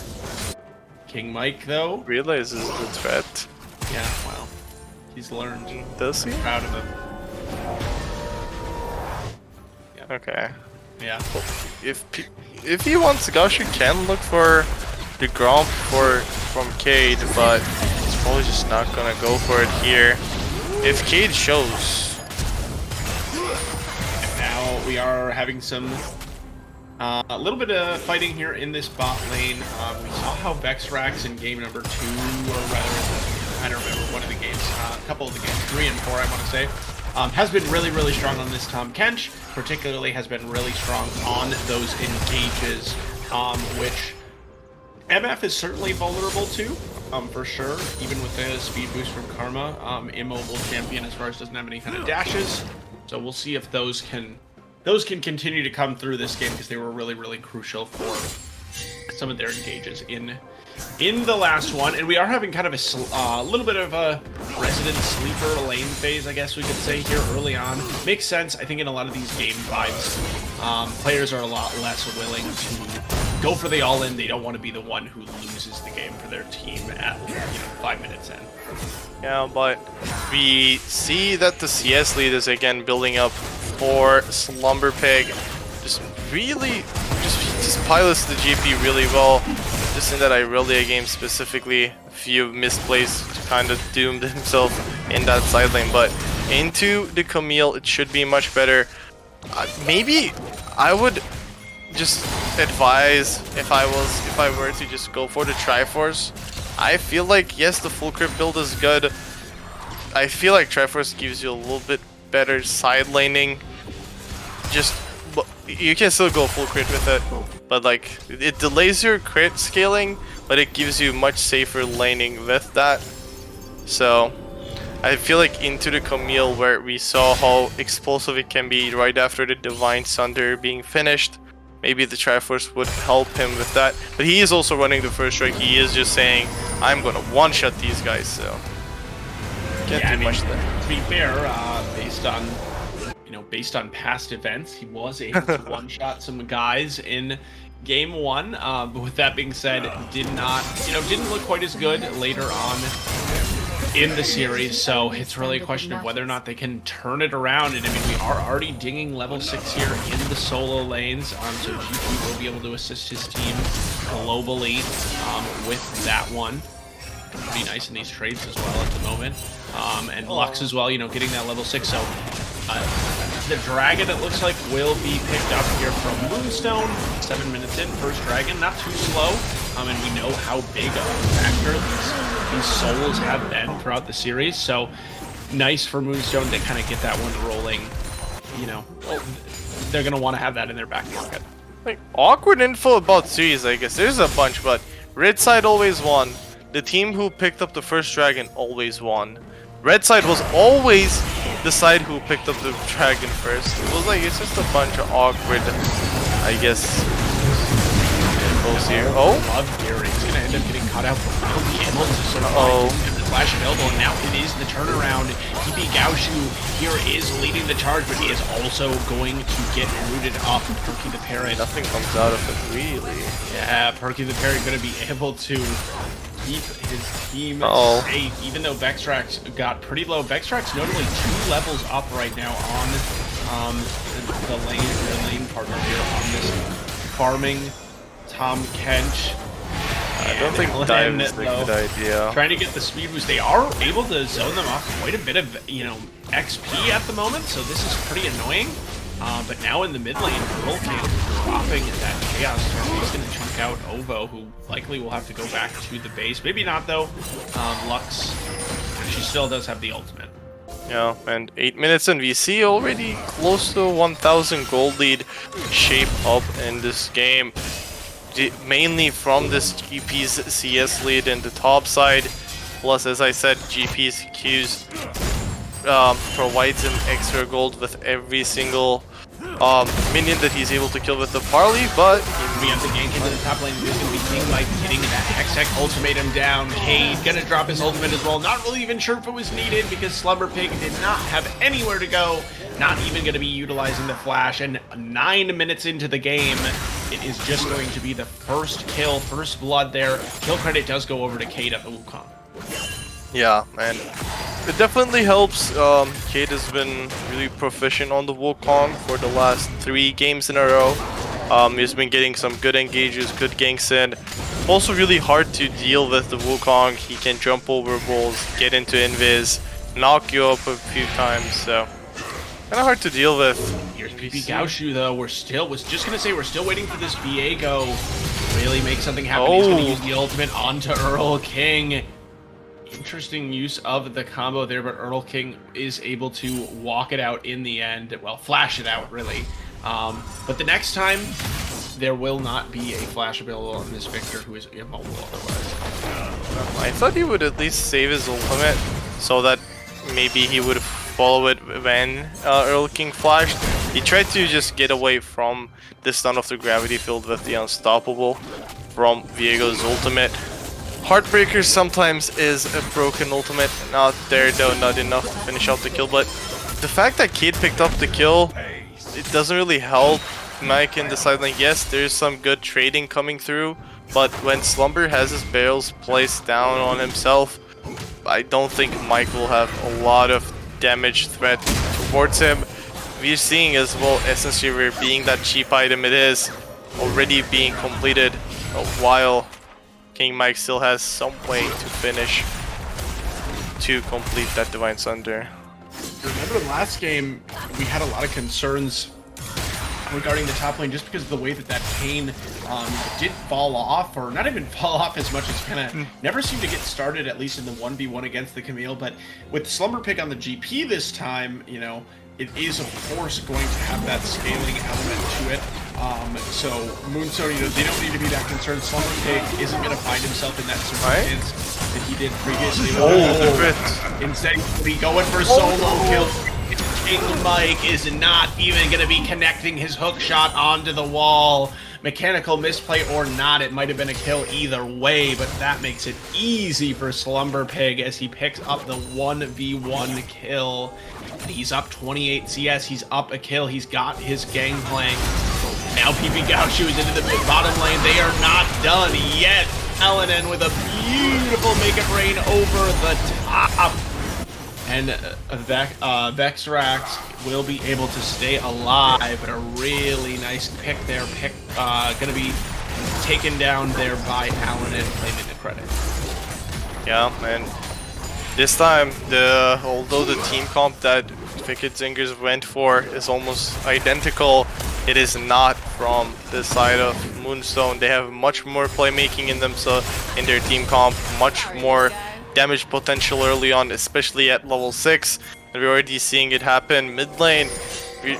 Earl King farming it out again really well, but like OVO on the Lux has much more pressure in these team fights for now, with the life bindings, with the final sparks. Just a lot of burst damage potential coming from the Slugs for now, and I don't know if they really want to contest this fight right now. Maybe they do. Oh, it looks like we will have a fight indeed, but Tomcat going to be saving his teammate over there. PP Gaucho forced to use the Heartbreaker to get over the wall to safety, and that is not how you want to be using that one if you're Viego. Now they go back in, but they don't have those crucial cooldowns remaining. It's not looking good for Moonstone over on this Dragon side as they lose 2, but over on the other side, it is good old Slumber Pig trading 1 for 0 onto King Mike.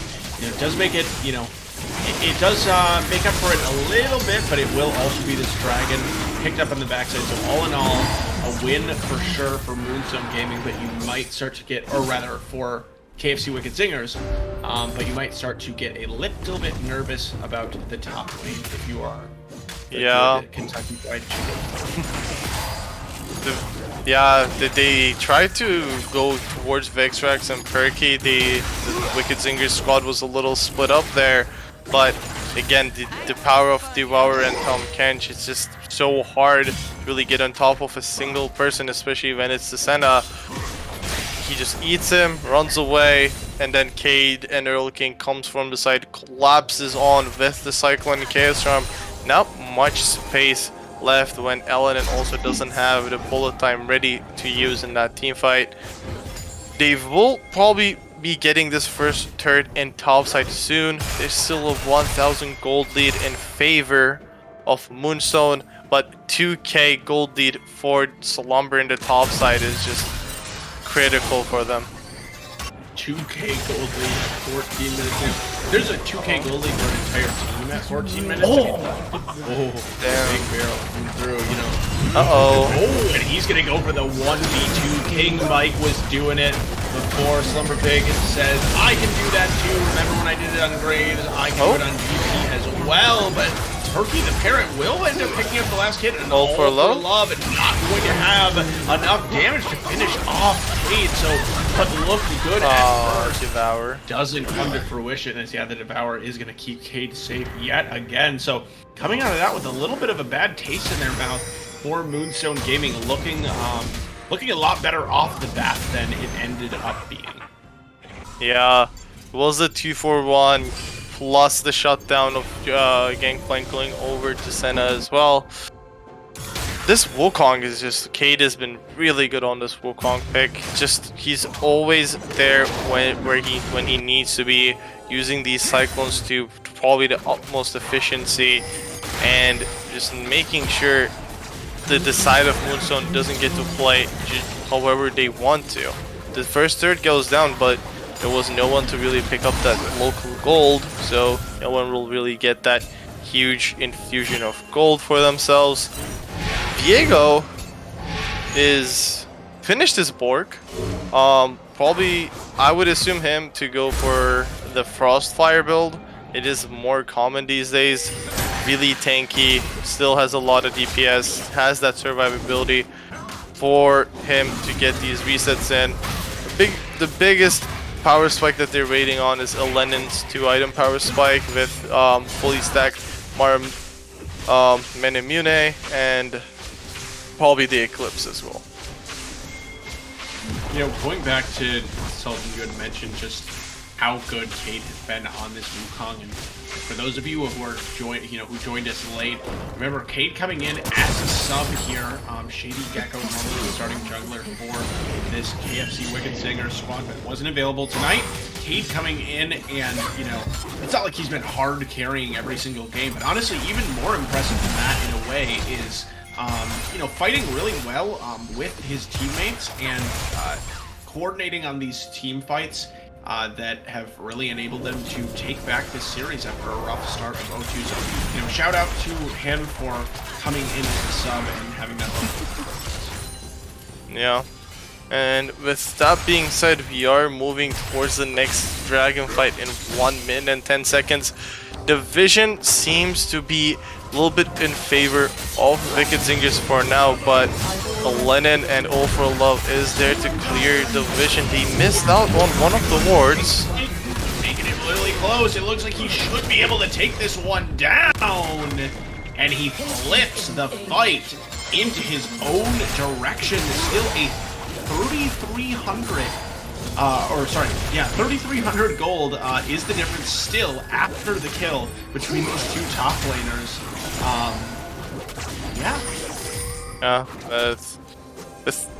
With that being said, Slumber still doesn't really have quite the power spike that he wants. The Prowler is not finished. He wants to at least be 2 items, 3 items, if possible 4. So, the longer it goes, the better it will get. It's, at least in teamfights, I feel like the silent will get harder for him. At least the teamfights will be huge. The Descent might get one-shot before even being able to get devoured. King has to flash. Uh-oh. Here is Vexarax looking to go in. Not going to find anything, but the dragon has been started up here. Or hitting it, but it's still very, very plenty healthy. So this is anyone's dragon at this point. They are going to keep chipping away at it. In this area, they're coming from side. Win the only smite that we saw from far, but now we're going to see the start of the fight, and it is going to be Moonstone able to kite back, and King is going to go low. Like the first one to fall, and King like in the front line, but not actually able to finish anyone off. And this dragon is trying to be dropped by Cade. Will he be able to get it? His PP Gaoshu is going to go low, but the shields continue to come through. Blue team has chained the dragon as Cade will be able to pick up a kill after claiming that dragon. And overall, Moonstone Gaming, though, are going to wipe the fight. Alanin on the backside, shut down on Cade, eventually goes to Ovo, and even though there's a lot of hype there in that moment for the Wukong, Moonstone Gaming is going to be happy with what they got out of that one. Yeah, and King Mike got a little too ambitious after seeing All for Love and OVO getting chunked by Earl King's Chaos Charm. He goes in, just not able to finish the kill. I think he just didn't have the cooldown for his Hextech Ultimatum since he used it on Slumber Pig earlier on. So, now... Okay, though, 5 for 2, I guess. Okay, that is going to be All for Love, caught out a little bit unexpectedly there. And No Attack hasn't been caught out in particular throughout the series all too much, so it's a little bit surprising to see there. Not going to be a huge big deal though. No Baron is up and nobody's going after it. No big objective also spawning in the next 10 seconds or so. Also, the enemy team committed 2 ults. like you're supposed to die as the karma there after being half HP. Right. Yeah, that fight, the biggest problem for the side of Wicked Zingers. Oh, the Paulus comes through. Yet another 1v1 here, but Slumber Oh, Pig Chaos Storm? is going to stand tall Oh, until the what? Chaos Storm finishes ticking, at which point he ends up dying. So Earl King does trade that 1 for 1. The Chaos Storm was fast. Yeah, it was. It was really chasing him around pretty well. I don't know if Earl King was manually, or well, I mean, I don't think you can. Can you? After you die? I think. Oh, when you're. Yeah, that's a good point. Yeah, after you die. Yeah, I think that you're right. That you Normally you should be able to, I think, but in the end, it is still a kill picked up for Old King in the side lane instead of just dying. It will bring this Victor closer to the power spike that they want to have him on. We see Perky going for a Kraken Slayer build this time around instead of the lethality build. Lennon also finishing this Herald's Grudge instead of the lethality item initially. I can understand it, knowing that this Tahm Kench is going tank, Zonya's being bought, there will be Death's Dance coming through for this Camille and Wukong, the steel caps as well, a lot of armor. So overall, some armor pen will obviously help, especially with the slows as well. Next Dragon being in under 2 minutes. If Wicked Zingers actually manage to take this, they will be on soul point, and their team comp, especially this Victor, would be really scary if they are able to pick that one up. Be doing the impossible to get to, well, to get the soul at the very, I guess, more so on this blue side so far in this series, but we'll see if that is something on the menu here for the Wicked Zingers, who have certainly shown quite a bit of an ability to bounce back in this series after going down 0-2. I felt like, in particular, for a couple of really good performances, Perky looked maybe a little bit tilted at times, but obviously not enough, keeping the strong mental up throughout this series. Looking at the gold here, it is almost 3k in the advantage of Moonstone. And that is a comfortable place for them to be with a lot of this scaling damage options. We still haven't really seen Salt in those fights that you described where Gaoshu is able to, reset several times throughout. But I think, if Moonstone has their way, it's something that we'll see in the near future there. You shouted out the slows picked up there from the NF with this Grudge, and it definitely makes sense with kind of that game. What is Gaoshu building? Knock him down. Is he going Death Stand second? Death Stance does not have Kindle Gem in it. There's no Kindle Gem though. Going, He bought Chain Vest, no? Yeah, I was gonna say he's going Black Cleaver. Yeah. No, I was talking about Viego. Oh, whoops, my bad. I'm looking at the wrong side. I'm like, what? Oh yeah, no, you're totally right. Yeah, I think it must be. So he second just item. hates mythics, I guess. Yeah, he refuses. He does this. This man does not build mythic items. PP Gaoshu, they made gave him a little bit more of a pass on, the Maokai and the Tarek, just because. It's a Tarek, he built like Frost Fist. Oh yeah. Crossfires. At the very least on the Maokai, just because it's pretty unconventional. But we'll see if it works. He's a genius. If it doesn't work, he's a troll. So that's the way. Oh, they have some good visions planted here. Oh no! The positioning from Mike and Kate though. Poison strike, but will they even have a chance to do so as Vextrax's flash away is not going to be enough, but here they come. Mike and Kate have found their way into the backline, but now they are going to be peeled away, and they have still got a lot left in the tank here from Moonstone Gaming. Lux ultimate comes out, the Misfortune ultimate afterwards, and now it's just Earl King and Perky the Parrot on the backside of the Dragon Pit, running for the hills, but not for long as PP Gaoshu, the resets come in.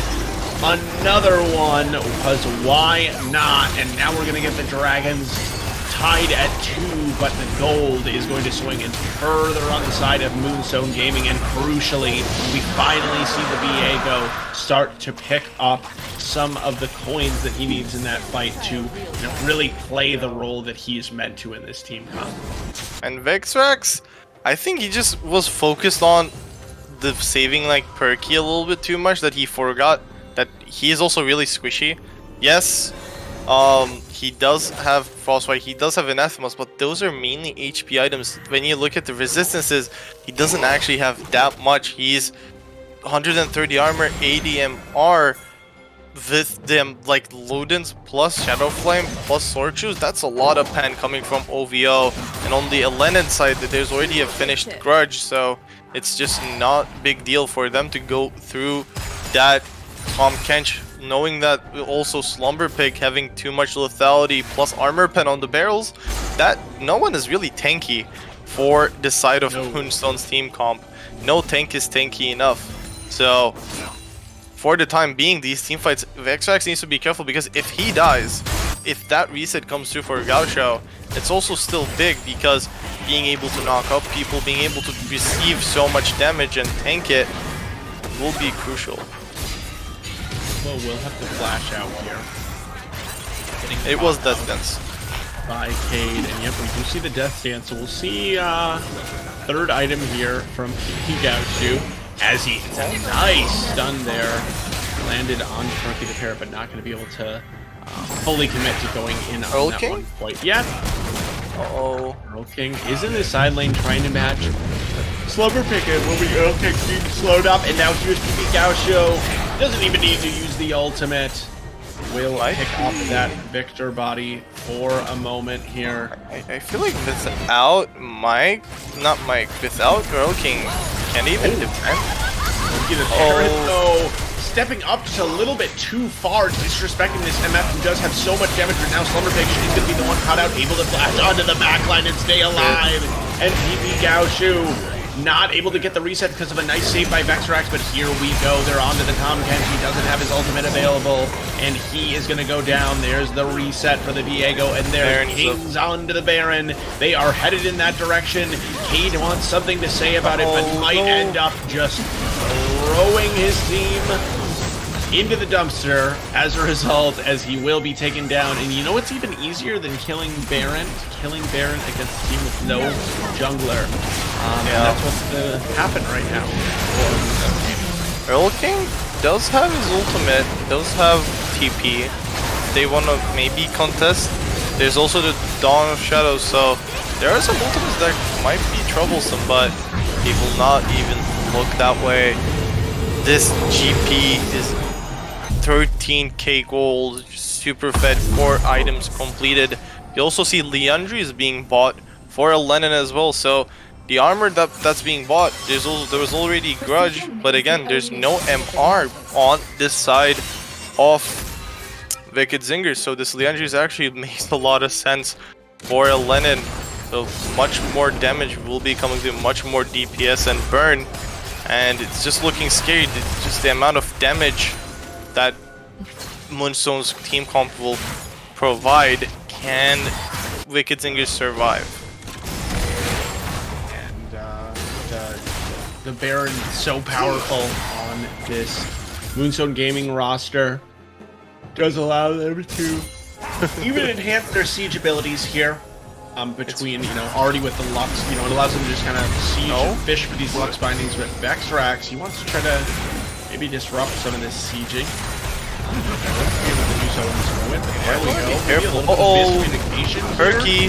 The GP ultimate is going to be dropped, but it doesn't even matter because Perky ends up being caught in the wrong spot. That's not where he wants to be. It's a Vexrax following a suit as well, and with that, it's Moonstone pushing the mid lane. PP Gaucho doesn't want to let the enemy jungler even get back to his base. This Viego, he's not taking any damage. Cade will end up getting himself out of safety. Looks like he's going to be using the recall. Earl King, though, flashing forward, will get exhausted, but King Mike trying to jump onto the back knot line. The speed ups from this MF, and the armor is a little too much. Okay. Oh. Ooh. And King Mike. I don't know about that one. Oh. Gonna, the one dash too many. That's what we'll say. Yeah, I don't know. Like, I feel like both these top laners have been just so, I don't want to call them really coin flippy, but they have been coin flipping, you know. Yeah, they like, have. I mean, I don't know. Yeah, there's no every game. Oh my!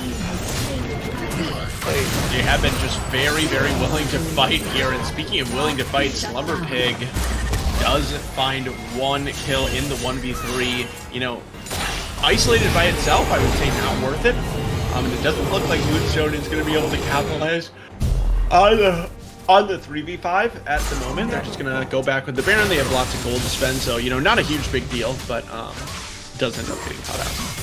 Yeah. And we're like, I think the biggest problem for Moonstone is that they haven't been really made use of their Baron too much. They haven't been able to really siege for this inhib or like some of these inhib turrets. Probably they also don't want to overextend too much, because we saw King Mike, although he died, he does do some decent amount of damage. So if you're caught, it's going to be super easy for Lenin, OVO, and Gaoshu to just like get bursted down by this Victor, Camille, Wukong 3-0. They need to play with respect, but I feel like they're showing it a little bit too much at this point. Almost all of their members 4 to 3.5 items in. They should be looking to finish this game soon. Worst case, around this Infernal Soul. And that, you know, last game, Sultan, that was kind of on the opposite side. That was really the downfall. Well, I mean, not ultimately, because they were able to win, but that was the downfall of the Wicked Zingers letting Moonstone have enough time to get back into the game without, you know, sort of definitively making use of the lead they built up. But we are going to see Moonstone shoving forward in this top lane now. They are trying to, you know, pick up a turret to at least get some gold here, but, you know, the Baron is not activated anymore, so they don't have the additional power on their minions. It does still look like they're able to push up. Gaoshu is going to go on to Vex tracks. Not quite enough damage as this Tom Kench. You know, you had mentioned how squishy he is. He does start to get a bit tankier as the game goes on, and also, you know, obviously it goes just one champion. LNN looking for maybe some kind of fun angle, but at this point, Sultan, I mean, in the top lane, King Mike has made it there, although just so I say that. Just as I say that. But they need to eventually, like, force this even harder. They're just trading turrets. Like, this is just tier 2 for tier 2, but, like, there's objective bounty on their turrets. You just need to be careful with how they play this. Also, Slumber Pig, just need to know that he is full build.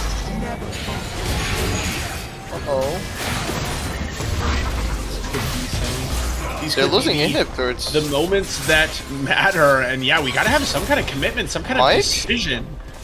As King Mike has, you know, taken a good number of turret shots at this point. Will be able to hookshot himself out to safety Alanin using the ultimate. He actually important cooldown, not necessarily insanely long, but it looks like King Mike will get away. For now, 20 seconds here on this Baron. Perky the Parrot, he has had a little bit of a habit in these last couple of games of getting caught out, and that one is just very unfortunate. And frankly, he walked through multiple bushes with no ward at 33 minutes into the game as Senna, and I'm not really sure what you can expect to happen. You know, eventually you're gonna find something. You know, as a jungle main, my supports are always like, I need jungler to place down the vision. You do need your jungler to place down your vision, and especially this late into the game, maybe even your whole team, especially when you're Senna. Oh my! Oh, who wins this? Hey, King Mike going to get taken down. I want to know. Lots of fancy moves, but Slumber Pig did press Q, so you know. That was like, I think 2. Oh. Okay. They pick up the shutdown, but that was a 3-item Camille versus a full build GP. Yeah. And like he did use Prowler's Claw. Mike had a stopwatch. He wasn't able to get it off, I think, as well. So that might sometimes be the difference maker in these fights. Big problem for Moonstone is the fact that Slumber will be dead for this dragon, and King Mike has the TP when he revives. But really good call coming from Moonstone. They know that if they force a team fight here, they might lose because of the numbers disadvantage. They're just winning it on mid. Gonna run it down mid, even if the dragon does go over to the Wicked Zingers, they don't mind. There's no soul on the line for their enemies quite yet, and they've taken down one inhibitor already. They are onto a second inhibitor turret. TP Gauchu is going to be able to get out of the turret aggro, and they will be able to take down the second inhibitor. What do they do next? It looks like they will be content with that for now, and they will back off. There should be a lot of gold in the pocket of these Moonstone members. Not a lot, but you know, some gold in the pocket of these Moonstone members, enough at least to justify a trip back to the base. And now they will march down into that bottom lane for, you know, what doesn't necessarily need to be the final push of the game, but as we've kind of talked about, Sultan, if you're not able to take definitive action and end the game when you have two inhibitors down on the enemy side, when will you? Yeah. The problem is, these inhibs will not really bring too much pressure because there's no objectives on the map, so... Uh-oh, Cade? Alright, okay, maybe a little bit caught out. Look at that damage from PP Gauchu. Who... I never heard of a mythic item. What is it? Never heard of it. Mythic items? What? No, he has his mythic now. Oh, he just yeah. took over other champions. Oh, that's the point. That's a good point. What? Oh, he has his mythic as well. When you just, oh wait, yeah, was it not showing up? Oh, it was showing up as a different item. My bad. I just got a little bit tricked, you know, by the blue comment. That's all. But now we are going to see a push into the base. More importantly, this could be it. We do see some nice AoE damage coming through from KFC Wicked Zingers, but will it be enough? They're onto the second Nexus turret, 5 members strong here in the base. Get out of base! 4 members alive here, but Perky the Parrot going to get one shot, just like old time, says Slumber Pig, taking down enemy champions with just one Q. And that's just the Moonstone style, I guess. It takes 5 games, but they are going to eventually be victorious after they are done playing with their food. If nothing else, they are, you know, consistent with that aspect of the game, and that is going to be Moonstone Gaming 5 games in. Woo! I know that it was a long series even for me, so I cannot imagine for these players. You know, definitely very disappointing if they're the KFC Wicked Zingers, but I think that they do have to hold their heads high, knowing that they were able to perform at this level without their starting jungler. You know, I think that they probably leave this match thinking, what if, you know, what would happen in the world where Shady Gecko is not on an airplane or wherever he is? I don't know if I would call it, what? Hello, guys. Hello. Whoa, I just got dragged. Wait. Hello? Okay, we have Back at it again. we have 2 players to interview this time. Yeah, we got to get this interview going anyways because it's very late. So we got our man Xiao PP in the house. We got Ovo in the house. Congratulations on this 5-game series. Congratulations for depriving me of sleep and Sultan sleep of actually 2 weeks in a row. So first of all, how do you feel about denying Sultan rest? Man, I hate Sultan. He made me lose that one flex game. I haven't forgiven him. Yeah, you and me both. It's fair. It's fair, but I guess with questions. First of all, I personally haven't seen Maokai jungle being played in comp, or I haven't seen Taric jungle actually get picked in comp, like at least in a tournament match. So, what was the plan with that? Especially like running both of them twice, because I know I just personally thought of you as like a more carry jungler instead of like that Maokai Taric player. So, yeah, well, like, do you like those champions more, or are those just like flexes that I can play supports in jungle and still be better than you? I initially pretty much invented the Maokai jungle when I was preparing for my best of 5 against Dorado Zeta in VRS. And it was pretty much our secret weapon. Like, I'm pretty sure they had no idea what was happening with it, and we like wiped them for the first 2 games, and they ended up having to ban it in game 3. And as for Taric, I like recently saw some TikToks of Light Rocket, and I was like, yo, I think this champ's kind of busted.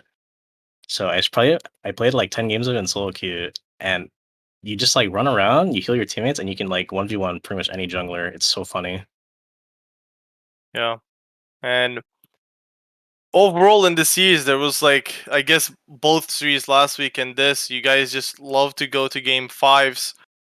Just small, like, why does that happen? Do you think? Do you guys get too overconfident after the first two games, or do you guys just, I don't know. But what is the difference between the first two games and the next two for you guys? Because we saw some mistakes that you guys were not doing in the first two matches.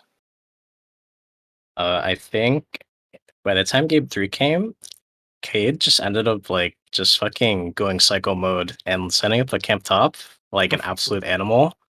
And I guess like I didn't read it properly the next two games because I'm like playing utility champions, and I think the strength of Slumber Pig, even though he's like nowhere near as good as Mummy's guy, because I know he's pretty famous, but Slumber Pig's pretty good playing weak side. So I think once we identify that Cade is just gonna be an absolute animal and spend all his time top, I could just play like a carry jungler and just go around the rest of the map and doing whatever I want. Which is why I ended up picking Viego in game 5 as opposed to Maokai Tarek. What Well, happened was No Talk started saying that cheese wontons are Chinese food, so we all got tilted because we're all Chinese. No. makes True. makes perfect sense. Well, I guess we wanna let everybody go and stay up all night like a degenerate playing League and or sleep. Whichever floats your boat. Excuse me. But before we do go, I want to ask one more question. Ovo, coming into this playoffs, obviously you're in the losers bracket. Now you've made it through multiple rounds of the losers bracket. Do you feel like being on that side rather than the winner side where you sort of have that cushion puts a fire under you to play better, or do you feel like it wouldn't really matter? Real quick, Ovo is not fluent in English, so she'll Oh, be answering in That's Chinese. cap. So That's I'll be cap. translating. They Go, just want me talk. to speak Go, talk, talk, Chinese. talk, talk. No. Speak in your native language. Go. feel 我 free to 觉 answer in 得 Chinese. 并没有什么区别，因为输了的话就没有任何的借口。所以说，do this. Okay, Speak. she's pretty much said that she's not really affected by being in lower bracket. In fact, she's happy, right? Because she gets to play against all these shitter mid laners who lost in upper bracket and put them in the dirt. Because these mid laners That's are exactly what I said. they're absolutely Yeah. nothing They compared to don't the eat rice mids every she day. plays. They're nothing compared to the mids she plays against back on the super server. Yeah, Like that this Earl sounds King, like about like the this, exact same amount yeah, of words, basically. So yeah. This Earl King guy was like scum on the bottom of her shoe. all right, well, there you go. Strong words. On behalf of the mid laner from Moonstone Gaming, we don't know, hard to say for those of us not fluent in Chinese whether it was a direct translation or not. But it certainly did bring an interesting end to the interview. So thank you very much, both of you, for joining us, and once again, congratulations on the victory. And that's going to be it for us here at CCS tonight. We will be back tomorrow for more Platinum League playoffs. But for now, I am Elsa the Queen. I've been joined by Sultan and, of course, Daddy Zillion, Zeta's father himself, on the production tonight. Thank you very much, as always. We will see you next time tomorrow for some more CCS action. Rest well.